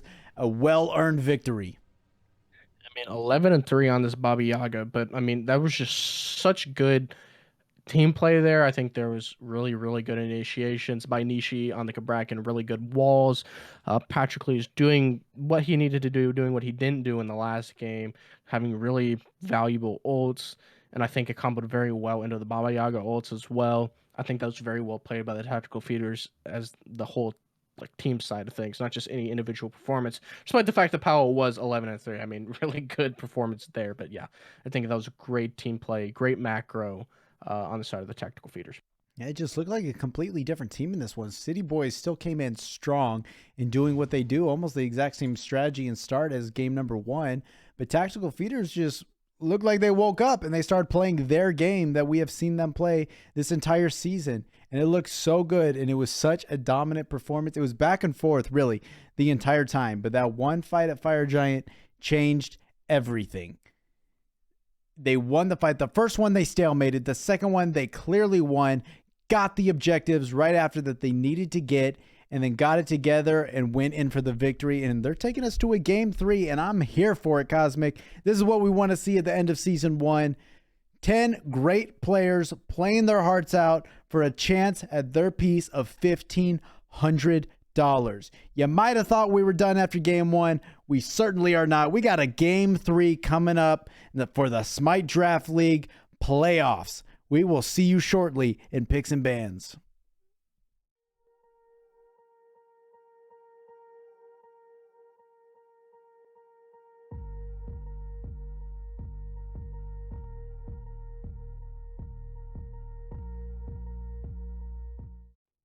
Welcome back, Smite Draft Leagues fan. Tactical Feeders have brought us to a game number 3. This game is going to decide who's going into the finals round for the $1,500 prize pool. This is what it's all come down to. Both teams bringing their A game. I'm Cosmic Warrior, joined by Nooblet. Are you ready for this game number 3, Nooblet? I'm absolutely not ready. I thought I was. I'm not ready. It's just been so action packed back and forth. I can't predict the winner as it's going. One thing I do know is it is some amazing Smite and so much fun to watch. And let's just go ahead and look at these bands. Not much has changed except everything has. City Boys Yeah. taking out Patrocles' Hades. That's gone. Rama band still there. They've swapped up. Tactical Feeders have swapped up one band every time. Initially, it was a Thor, then it was the Guan Yu. Now it is the Ishtar, which Evan Lee Kidd was Sure. playing the Ishtar. Yeah. She's So doing they have pretty something else in decent mind there. and gonna just hand over Baba Yaga over to Slim the Rebel, who played it phenomenally in game one. Yeah, we've seen Baba Yaga played 3 games today. By Slim the Rebel in the first game and by Powa in the second game. No surprise that they want to take that one away. Powa 11-3 last game, looking absolutely beautiful on it. And not to mention Slim the Rebel, very, very good in the hands of him. So yeah, looking forward to see how he controls that and how they answer back what they want to put Powa on in the mid lane instead of the Baba Yaga. Yeah, just Can you really even ban out Powa though, who's now locking into Thor? Powa is such a versatile player. I know I was harping on how good he was doing. You were absolutely right. It was a team effort by Tactical Feeders to win that game. But Powa is so strong. This is why I'm always tripped up and saying he's the one playing Scylla and stuff mid game because sometimes he's the jungle, sometimes he's the mid laner. But all the time he is playing phenomenally, and now he's just locked into Thor. Is he jungle or is that picked up for Chris Pocket? You don't know, so how do you ban him out? Jing Wei picked up by so Evan Lee true. Kidd this time to take that away from Remarkable Wolf. So now Rama, Ishtar, and Jing Wei were taken away from Remarkable Wolf, forcing him onto the Heimdall. And now those three are taken away again because they prioritized Baba Yaga, this time locking in Achilles and pairing it with the Kepri so they can't lock it in. Those are some Yep. strong picks. Kepri can have a huge impact, even though OK was so good on the Athena both games. Had a huge impact. One of my favorite support gods there is. Choosing to swap it up. Yeah, I mean, it's hard to go wrong with Capri. I mean, Scarab is a blessing. Just so much free value out of it. Just anytime someone's caught out or something that would have been a pick, just undone, just completely by the Capri. And they got rid of his biggest counter as well by the Achilles. Mm-hmm. Maybe we'll see Thanatos. We did see it hovered in the last game. Maybe Chris Pocket wants to play that. A little pocket Um, pick, you think? Maybe, maybe, and then maybe they'll turn Thor into the solo lane instead of the jungle. A lot of options here, and Yeah, I think they're. I Go think ahead. Kepri's a really smart play because if you look at the comps so far, and Agni hovered. I'm just saying, Woo! Powa plays a really good Agni. Power plays great Agni, so I'm thinking this might go the way of Power. He'll still be in the mid lane, but you have someone like Thor and Agni for that matter, who definitely want to lock down one person. A Thor dunk comes in, trying to just erase somebody off the map. Same with the Agni combo. Get him trapped in the sun and just unleash the ult and kill someone. Kepri negates that. You just use your whole kit, full commit to take someone off the map, and Kepri's just like, no, thank you. They're back in the game. So good. Plus, the sneaky part of Kepri ult, it's a cleanse. That's a lot of CC that you don't have to provide beads to if you just commit the Kepri ult to it. It's Very true. It's a sneaky played. cleanse, Mm-hmm. and it gives movement speed as well. Yeah, it's a very good pick. I love that a lot, Yeah. especially taking away the Achilles. Now we see more target bans against Remarkable Wolf. You know he's a staple of their team and always performs well. You've now taken 4 hunters off the map against him. Still Heimdall's open, and they banned the Humbats. Haven't seen Humbats picked up besides for Powo, who's not in the jungle now, I'm assuming. Don't want that to be a part of their team comp, and it is. It's so good. It's just so disruptive. And the Kabrakan, the respect band coming out with the Kabrakan, don't want to see that being played by Nishi. Played it so well. Set up so many things. Like you said, that Kabrakan ult at the Fire Giant that changed the whole game, that was set up purely by Nishi on the Kabrakan. It was so good. Kakolin, this time going the way of tactical feeders. Maybe. It is hovered and it is locked in. And Remarkable Ooh, Wolf thinking about the Ur. there's fun god, man. As long as you're hitting those axes, just a lot of value. We've seen him fall out of the meta just a tad, just because he's received a lot of nerfs. I mean, he was high in the meta, which is why he received such nerfs. Saw him come back a little bit with the buff to Heartseeker, but not as much as his former glory, which is ironic because I think he is the glorious one. That's what he is. But we're gonna see that. And then Speaking of there's the Freya hover. well, this confuses me. This is an interesting team comp, and they might just be swinging for the fences here. I don't know that I love those two together. I'm sure Remarkable Wolf plays a great Uller, but it is completely single target damage, almost Yeah, exclusively. sure. I would like to see him on something that spreads a little bit more damage. Cupid's still on the field. You see the impact of Cupid. It's going to shut down an Agni right away. Even something like a Medusa, or I don't even care on her, who can spread a little bit more and disrupt a fight.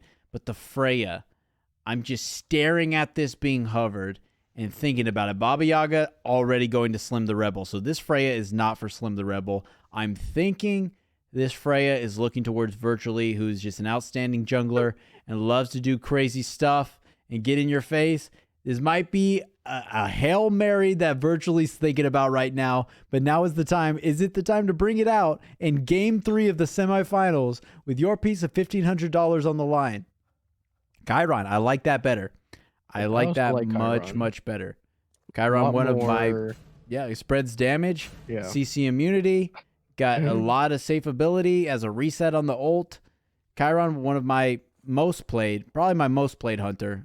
Always my pocket pick and ranked if I want to win. That's a good pick, but the Freya is in fact locked in. We're going to have a Freya in this game, and the only place I can see it going is jungle. That's going to be crazy. What a Game 3 pick.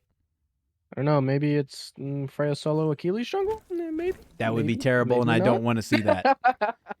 And Patrocles going to the Ymir. Ymir bringing that CC in is just crazy. That's going to have so much disruption. I mean, you do have a Chiron, which well-placed cleanses can definitely take care of that. Very true. But is it enough? How do you feel about these comps before we throw it away to game number 3? You know, I really like City Boys comp, except for the Freya jungle. I think that, I mean, I've played Freya jungle. It's fun. How good is it? I don't know. Maybe Rachel is going to go 20-0. Only one way to find out. We're going to throw it into Game 3 and get this party started, see who's going to the finals. Be right back on the Smite Draft League.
Welcome back, Smite Draft Leagues fans. We're taking into a game number 3, City Boys versus Tactical Feeders. Are the City Boys going to come back in game number 3, or will the Tactical Feeders reverse sweep their way into the finals for the $1,500 prize pool? My name is Cosmic Warrior. I'm joined by iNublitz. How are you feeling about this game? I don't know.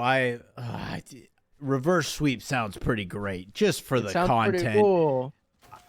Either way, whichever way this goes, it's well-deserved by both teams, and I'm here for it to just watch. I'm just here for the ride and to say silly stuff into the mic. Already, the team comp's crazy. Freya jungle, insane. But can it be the catalyst? You don't...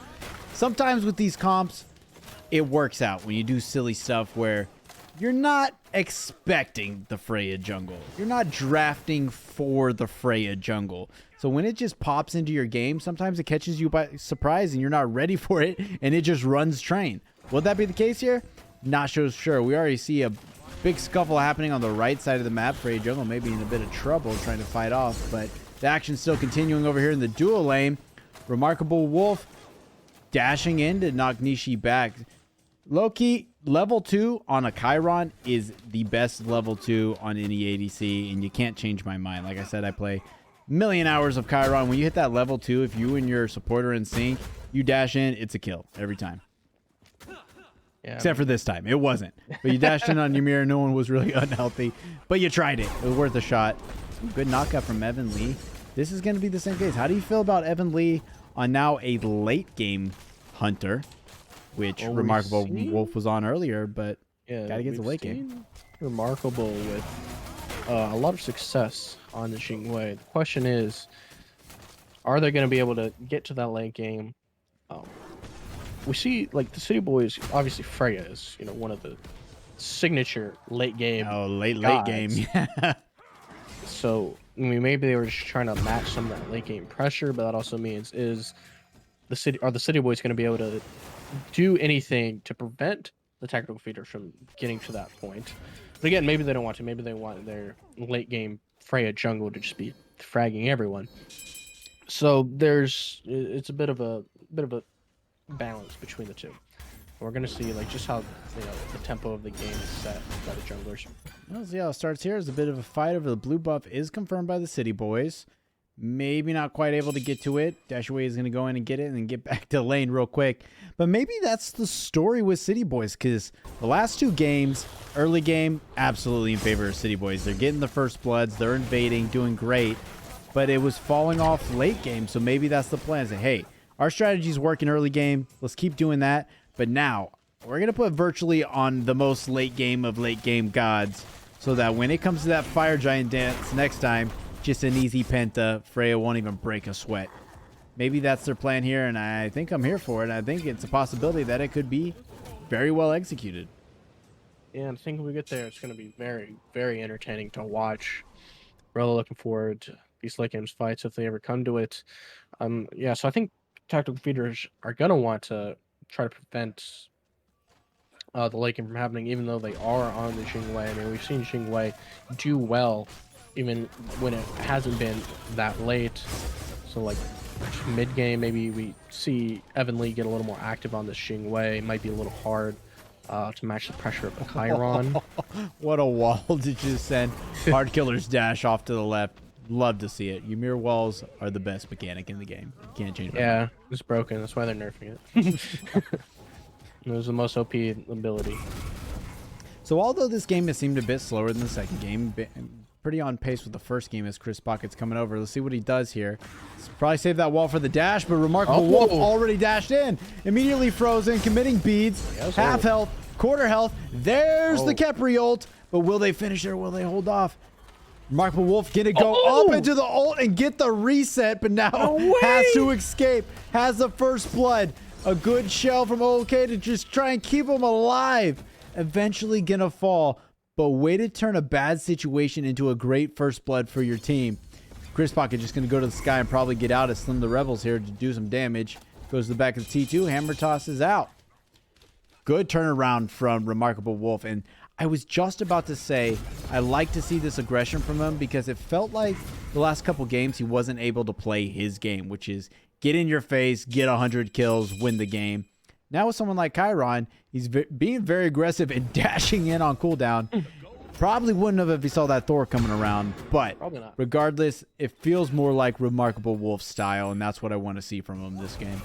You know, very interesting. We saw Scarab's Blessing come out when he had gone low, preventing Tactical Furious from trying to finish him off, which put him in the kill range of his ult, which lets him come back. So maybe the Tactical Feeders should have just popped Scarab's Blessing and then tried to kill him afterwards. Though he couldn't have done as much damage to get him into the kill range. But honestly, that's such a niche mechanic. And no, he's in.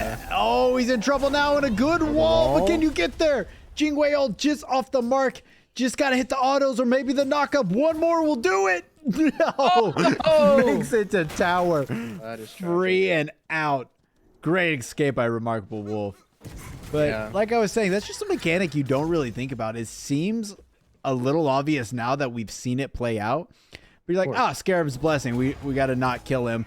But surprise, I have basically a second Scarab's Blessing that I do Honestly. damage in. And now you're like, oh man, we probably should have killed this guy because he took one Yeah. with them. Great heads up play though from Remarkable to know that, hey, wait it out, go into your ult, you know, at least get a lot more damage off before they kill you. Got the reset and almost got out of there. Huge plays. Sure. Also, just gave a lot of time for his team to rotate over. Unfortunately, by the time they did end up rotating over, Chris Pocket just ulted out, didn't get much from it.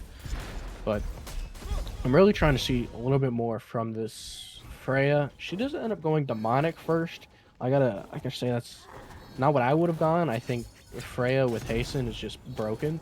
I think Freya, like even though she is very late game, I think an early game Freya with Hasten is about the best early game Freya, especially considering she's a jungler and gets more movement speed. Stuck between a wall and a wall. Chris Pocket and Nishi putting off some good damage, and Chris Pocket's up to the sky, looking for a juicy dunk onto virtually on that Freya, who's just getting tossed around and gonna have to leave. Remarkable Wolf, though, getting caught with a double tap and another good wall. There's walls everywhere. Freezes on lock, but no. Nishi was tanking the Gold Fury and falls to Remarkable Wolf. The fights have started. They're picking up Gold Fury now. Probably not the best thing to do. Not a lot of health or defense for Khepri. But man, just fight after fight. And it's so weird seeing Chris Pocket on this Thor, and I'm now thinking in my old man brain that I'm afraid I was calling Chris Pocket out as virtually earlier in the fights because they have the same style. They're both so aggressive, and now seeing them on the Thor, it just looks like virtually just wanting to get in there and just get damage off. And I love to see this pickup and that you have two junglers out here who are just ready to brawl at all times. Yeah, absolutely. I mean, good positioning from the City Boys there. Honestly, that was looking really good for the tactical feeders up until, fortunately, Nishi probably took a little bit more damage than he wanted to, being in that FG pit. Not FG pit, the Gold Fury. Yeah, I got GF. Yeah. So good turnaround from the City Boys there. Unfortunately, about that time, maybe would have been decent for Chris Pocket to stick in. He was just out of mana. So not too much that the tactical feeders got out of that one. What looked like a pretty good rotation in by Chris Pocket. So I mean, I'm seeing a lot of tactical feeders rotating in this left lane. It looking pretty good for them, and then just a turnaround by the City Boys, and leading the advantage for them. So maybe Chris Pocket should focus his efforts more towards the solo lane. Maybe focus a little bit more in the mid lane. Oh, things going down over at the red buff. Pow in a bit of trouble. Hasn't been in this fight the whole time. A good dunk in from Chris to try and stop it, but you can't stop the house. Slim the Rebel going to pick up a kill on that signature Baba Yaga. Going to put off a lot of damage too, but virtually can't get out. No. The wall is here. Virtually 1 HP and going to fall to the Evan Lee Kid ult. Wow, they went deep. They got a kill, and then the turnaround. The walls have been huge from Ymir this game. Eventually, he's going to take on the squad here. Is now an early Gold Fury. Not the earliest we've seen. Has been started up. Chris Pocket in a bit of trouble. Hammer toss is out. Got to use the beads. And another huge wall. Wait for that wall to disappear. Stop the aggression. And now Gold Fury started up by City Boys. Someone wants it. Someone's probably going to get it. Patrocles out of nowhere here now. Yeah. See, looks like tactical feeders mostly backing off, except for Patrocles. Maybe City Boys can get a little bit of aggression towards him, but they might come back. Just like the dances we see around Fire Giant is just happening around the Gold Fury instead. Lots of back and forth. Something about sub 10 Gold Furies in this set going on. Everybody wants it. And this is what I want to see. Powa getting online with his Agni is going to be huge. Agni can be such a sweat mage. He's the Uller of mages. I'm just going to come out and say it. He's so good and puts out so much damage, but he takes a little while to get online. You're committing to the Book of Thoughts, which is a smart play, going to put out huge damage. You don't have a lot of cooldown online yet, and Agni needs that cooldown to just spam the abilities. And I have a feeling that once it's online, Powa's just going to take off. Just be in the back line and drop bombs on everybody. Now Pyromancer, which typically has been started up around 10:30, is started up again. It is the same formula that we've seen. Gold Fury, Pyromancer. Just the only story here now is that neither has been confirmed at the same time frame. You guys have strategies in mind and they're following it. Yeah, I mean, I feel like the reason like you said, we've been seeing the early Gold Furies, early Pyros happening. But the reason we have seen a bit more of a dance, neither team really being able to completely do it, is because both teams know that that's what the other team's going to want to try to do. They've played against them for 2 games, and it's happened in both games. So both teams are a lot more aware, and we're not just seeing a sneaky Gold Fury like we saw in some of the other games. But neither team is just wanting to give this up for free. And they try to just end up going for the Pyro, which is a little bit easier to take, but even that is just caught out, and neither team is able to really do it. So instead, teams are just focusing more on individual farm, the back camps. Oh, Remarkable Wolf dashing at the wrong time again. What a great wall. Sends them right up into the ult, and if no one dies here, which they're not, he's just going to fall. Evanly Kid getting the kill for that one, but Nishi, you are insane with the walls this game. They're everywhere. Looking like we're in Inception right now with all these walls coming out. Such huge plays, and Remarkable Wolf just unfortunately just at the wrong time. But everybody hold it. Chris Pockets falls just short right in front of him to say hello. Gonna get a little bit of damage off him virtually, but they're not gonna stop this Gold Fury. Skirting it back and forth. Agni Bomb's gonna do work on that Freya, who doesn't have a lot of mobility. One more Gold Fury dance. Why not? All the squads here, minus Remarkable Wolf, who just spawned back. Tactical Feeders, though. You can give it up. Yeah, looks like City Boys are going to try to pick her right back up. Again, we're just seeing this very back and forth here in the left lane. Neither team really able to fully go in on it. Maybe Patrick can get a big ult here and get a nice transform off. Capri real low, gonna get knocked up. The fight has started. Kokolin doing Kokolin things and just walking at the squad, backing Slim up to lane. Everybody's kind of split on City Boys right now, and everybody's grouped on Tactical Feeders. Patrickly zoning 4 people right now. This looks like Smite World Championship circa Season 6, I think, where this is happening. Dude. Going right back in. Dashiway real low, has to ult out. Here comes the house. Going in on Nishi, but tanking the Gold Fury. Real low. Remarkable Wolf going to get 1 kill onto Nishi. Patrickly's pulled back into the middle of a sea of blue. Virtually cleaning up Patrickly's. Remarkable Wolf with a double. There it is. That's what we want to see from him. Going in and getting it done in his style. Cleaning up kills, sending Tactical Feeders packing, and the first Gold Fury of the match to City Boys, as is tradition. I mean, wow, like, we saw both teams were on that Gold Fury for 5 to 7 minutes. Finally, the City Boys are able to take it. Finally, someone initiates into a fight that leads to something. I mean, it wasn't easy for the City Boys. As I was saying, teams just so aware, and either team just able to get it for free or able to catch someone out. Both teams bringing their absolute A game, positioning well, good usage of the ultimates. Either team just wasting them. And ultimately, City Boys do come out on top, but I mean, really, that could have gone either way. It was very 50-50 that entire time. Here's something I'm thinking about that I'm worried about. Chiron, again, play a lot of him. He's up 3 levels, which is very great for him as a huge wall. Going to trap in Hard Killer again. I don't know why I'm even surprised anymore. Taking about half health, but the rest of the squad's here to kind of help. Gonna pull in Patrickles, and here comes Chris Pocket to the sky, and a huge 2-man dunk. Where were you going, Bug? Oh. Nowhere. Patrickles gets one of them. Chris Pocket, I believe, the other one. Didn't quite see who got that one, but he was in the fray. Huge dunk and a huge cleanup for just a misstep from the Bug out there by the Pyromancer. And now Pyromancer looking like it's going the way of Tactical Feeders. Same story, different game. Gold Fury goes to City Boys. An immediate response from the Pyromancer from Tactical Feeders. Deja vu all over the place. House has been popped. And Slim going to throw it over. City Boys steals it from downtown over the wall. Doesn't even need to see. Just going to throw the bombs and get that one to change the storyline. Pyromancer and Gold Fury the way of City Boys here early on. Patrickles was on zone duty, but how are you going to zone away the Bobby house, man? He's just going to walk up and do it. I think, in a perfect world, there would have been a little bit better communication from Patrickles and the rest of the group. They should have just walked off from the Gold Fury, but it was really low, maybe, or not to Pyro. You should have just dropped it, let him use the ultimate. I think they just wanted to try to get it. I mean, Agni does have a lot of burst, and it was pretty low. Unfortunately, it didn't work out for them. But hindsight 2020. It might be easy for us to say here on the desk, looking down from the top.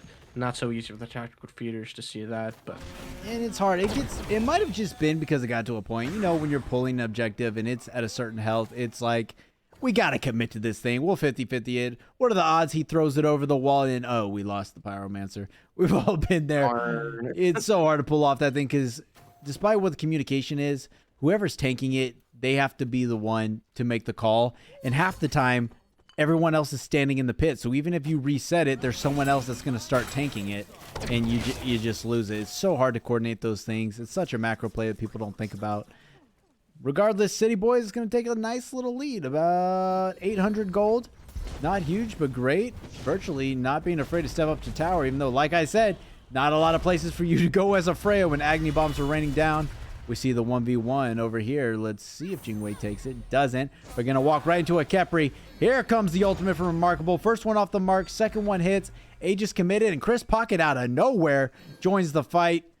But they're going to walk away. Way to be there, though, Chris. Absolutely, yeah. A little bit off the mark, but we see 1 ult for 2 ults in the favor of the City Boys. Looks like they want to get even more aggressive. But now Ymir is here, and he's going to place down these God Walls. Oh.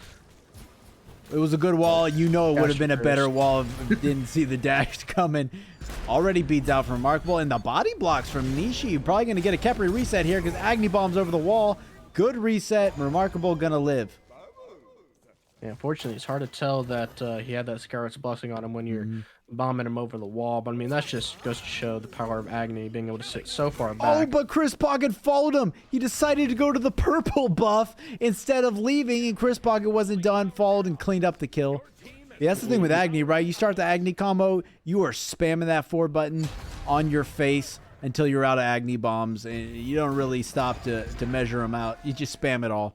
And Scarab Blessing is going to get the reset every time.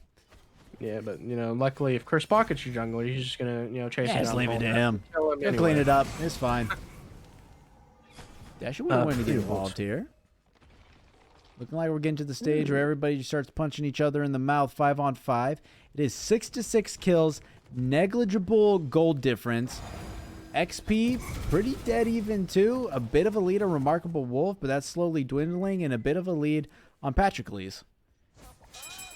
Yeah, again, dead even game. These teams are so even. Yeah. I mean, both teams just adapting to each other, as I was saying, around these gold adapting? And pyros.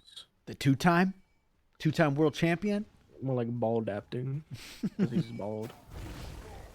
Adapting, if you're out there, we love you. Come play for the SDL. So. Absolutely.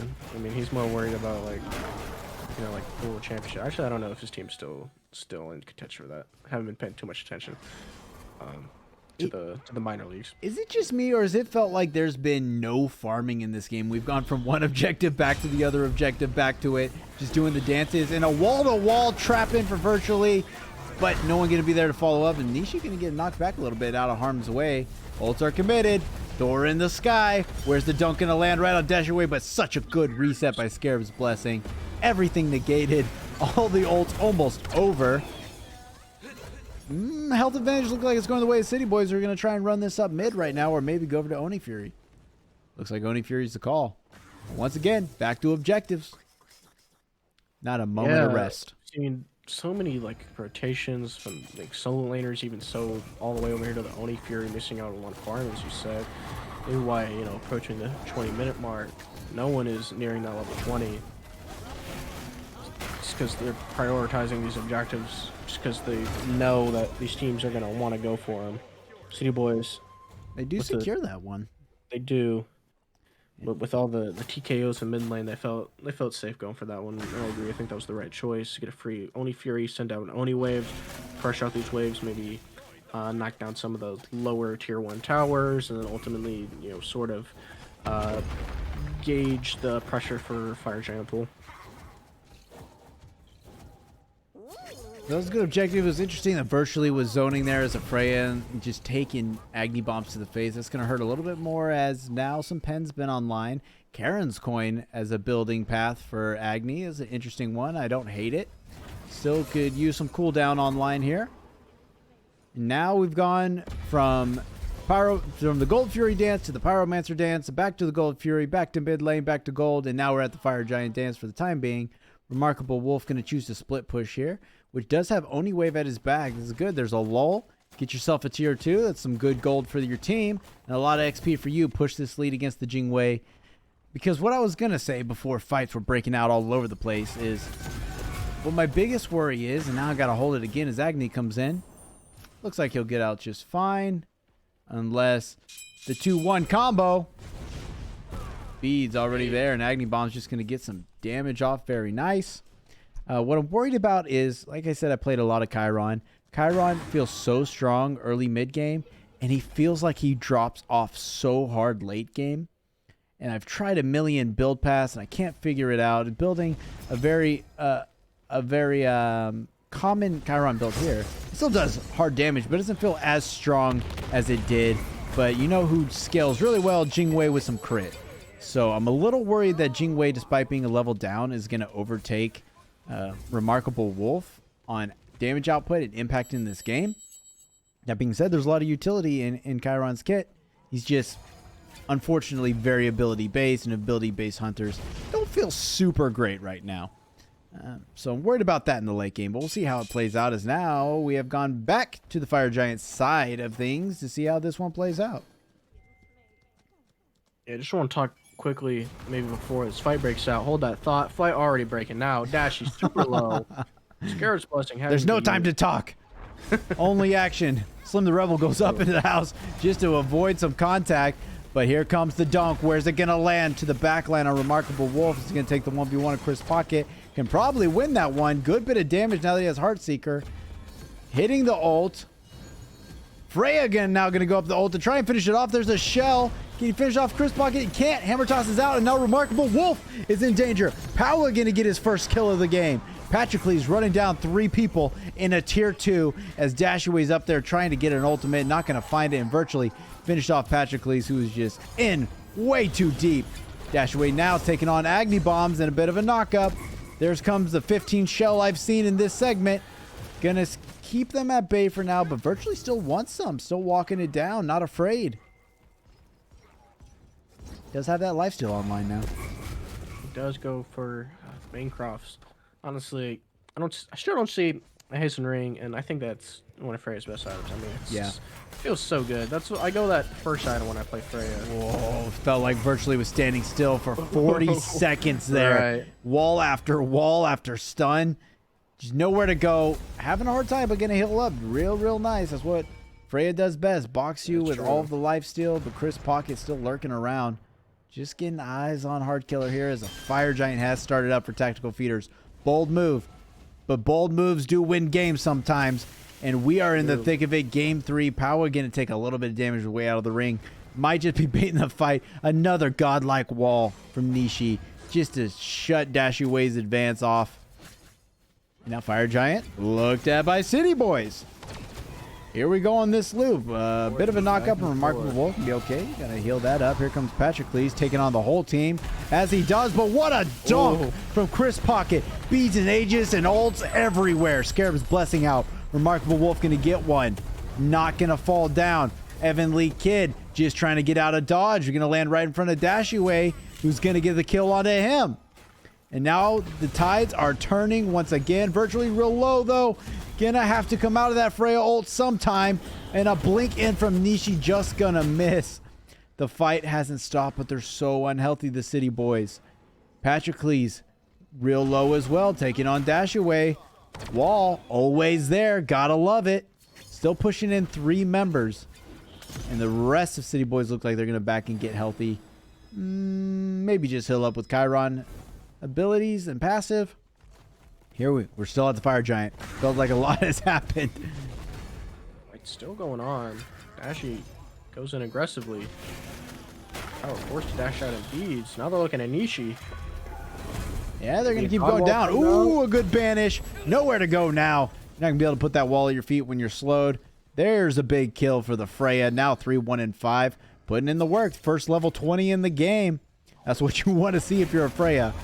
You'll want to be big. Pyromancer started up. Little consolation prize, but here's some Agni Bombs. Tactical Feeders actually take that one and watch for the dunk right onto Remarkable Wolf, who has nothing to save him this time. Everyone has spawned and come back, but your relics and your ults have it. Power gets one onto Slim the Rebel. Patrick Lee's taking a bit of damage, but Freya's taking more. That's a double for Power, and they're running down Hard Killer. Gonna let him scamper away as they start up the Fire Giant. It's looking good for City Boys. They were able to get Nishi, but I mean, all they were able to do was pull the Pyro, and then Tactical Feeders stole the Pyro, and then they killed half your team, and now they're going for the Fire Giant. Not looking good for the City Boys right now. Tactical Feeders very well played. I'm getting a little low to this Fire Giant. He does Aegis. Smart play. Hey, might have died there. They've all been there. Worth sacrificing the Aegis. I agree. But that's such a big move because this game, like the other two games, have been so dead even. 10 kills to 11 kills. Levels all over the map. Almost no disparity. Only between a couple people. The gold was within like 1,000 gold, now just jumped up. But now this team has Fire Giant, and they have everything they need to not necessarily win the game right now, but make a lead happen and separate themselves from the other team. And once you have that lead, it's just a snowball effect, and you can run this down and head to the finals. They go straight to Gold Fury. Like I said, trying to push this lead. Not sure City Boys step up to this one. Probably just play a soft tower defense. Yeah, I don't even think they defend the tier 2s. They just said it's more of a soft defense. Maybe they have it in them if Tactical Feeders, they find one of them out of position or something. But I think they're not going to have too much of an issue finding these tier 2s. Grouping up on them, potentially even turning it into Phoenix push. I mean, at this point, just given the dead evenness of this game, I'm focused a little more on the tier 2s to find the Tactical Feeders, just maybe trying to wreck down every single one as opposed to going for one and then going for a Phoenix or something. But, maybe Tactical Feeders have that dog in them and just run it down to the Phoenix straight away. Yeah, I don't mind what they do here, City Boys, as long as they do it together. And this is not what I want to see virtually going off on their own. Dashaway was headed up mid lane. If you're going to make a stance, but do it as a team. Commit one way or the other. And Dashaway actually teleports back behind the team, who all immediately turn on him. He's got to commit the ult. Looks like a couple players are trying to be heroes here, and I don't know if that's quite the play. You have a good team. You're all very talented. The comp's pretty decent. All you got to do is make a stance together and try and turn this back around. You've done it before. Both teams have done it on either end of defense or offense. We can't do is make a silly mistake and one person get picked, and now the advantage is greatly in favor of the other team. For sure, and it does look like they're just going to try to knock down every single tier 2 and every single tier 2 that they do knock down, slowly dwindling away the Titans' HP pool. I think it's very smart by the Tactical Feeders. Doesn't look like they're going to commit to the Phoenix push. Instead, just increasing their gold lead, removing all the farm on the map, preventing City Boys from getting all of it and getting it all for themselves. I think the smart play. Some of the City Boys getting a little, maybe pushing up a little hard here. Yeah. Do back away at the first sign of aggression. I think they're getting a bit antsy. I think I think they need to have a strong voice that says, hey, we're doing this. Everybody group up. We're making a play here. We're making a stance here. We'll take this fight, but not those. Right now, you're just asking to get picked. Speaking of which, Power asking a little bit. What you can't not afford to do right now is lose somebody, because what was a dead even game is now a 7K lead for Tactical Feeders. And there's still items to be purchased on this map. There's still power spikes to be had. You need to go into these fights with every advantage or a stalemate that you can. And it does look like they're choosing to group up a little bit now. Maybe not so much. Once Achilles back's here, Slim the Rebel's going to be left on the island in mid lane, asking for a Thor dunk. If you don't have wards everywhere, you're asking for trouble here. There's blinks out there. There's Thor dunks. Can't get a pick. Yep. Make a stance as a team.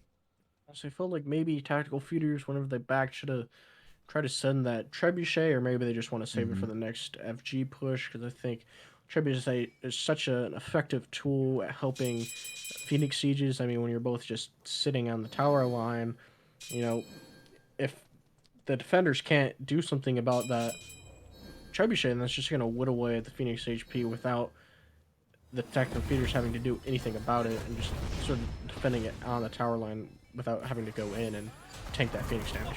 City Boys might have found the hill they're willing to die on here in the right side jungle.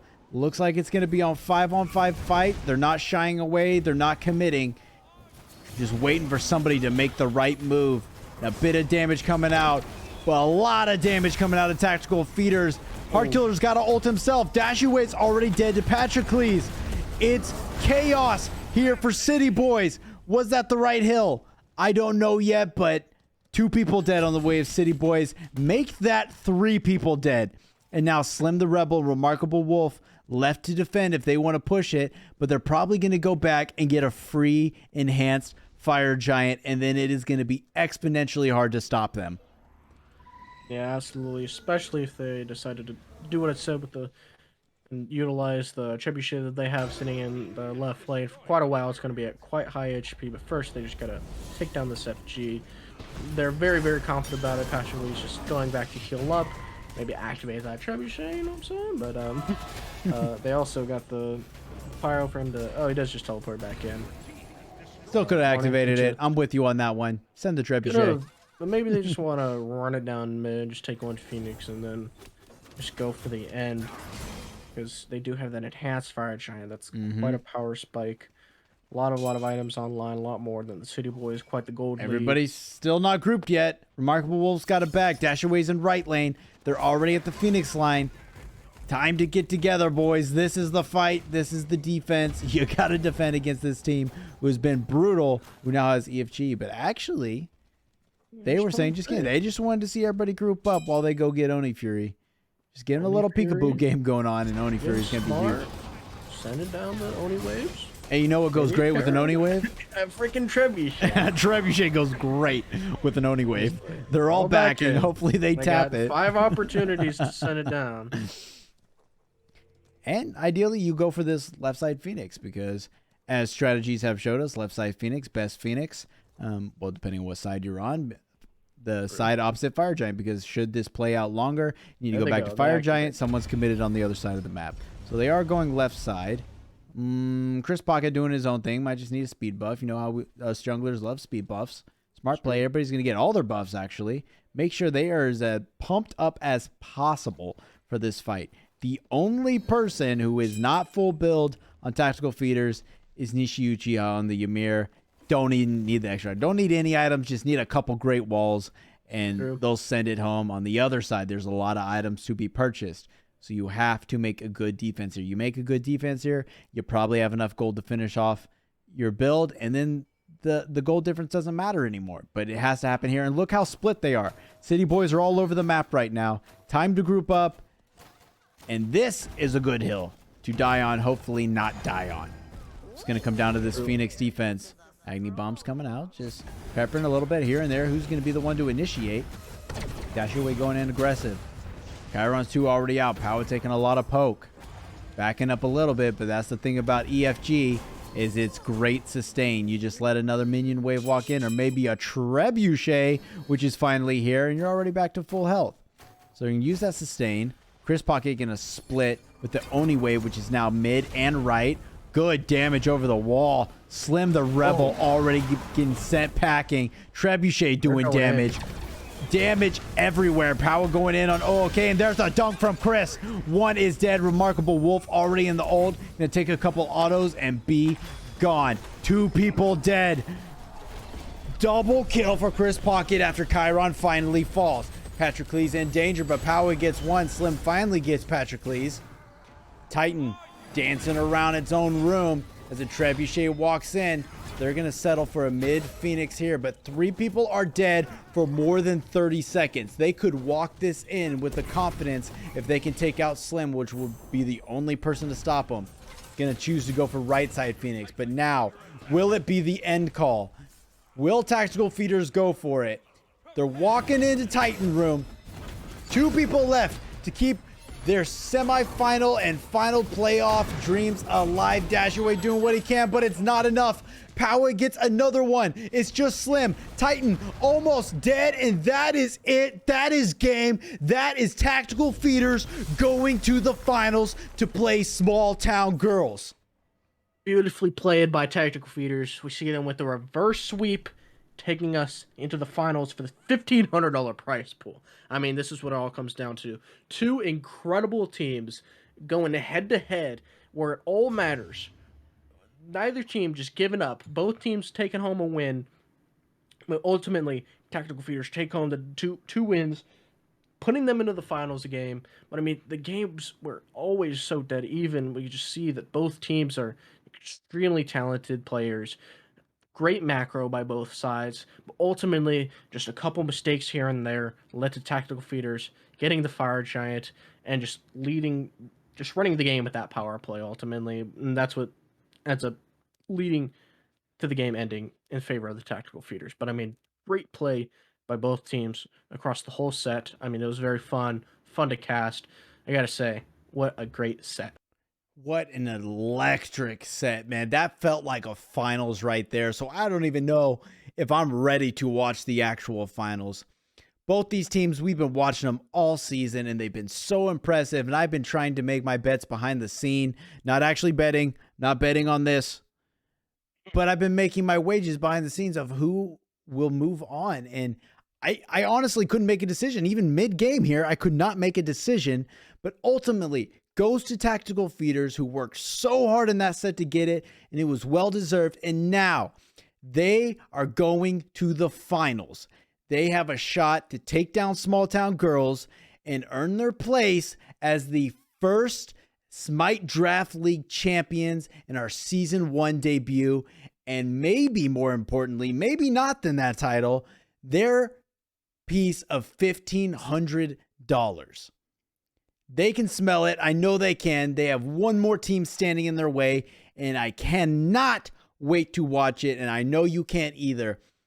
If you like what you saw, get involved in the Discord. Keep up to date with what these teams are doing, when finals are going to drop. Season 2, right around the corner. If you think you're the type of player who can take these guys down, and you could have took this to a game 3, and you could have been in the finals, sign up for Season 2.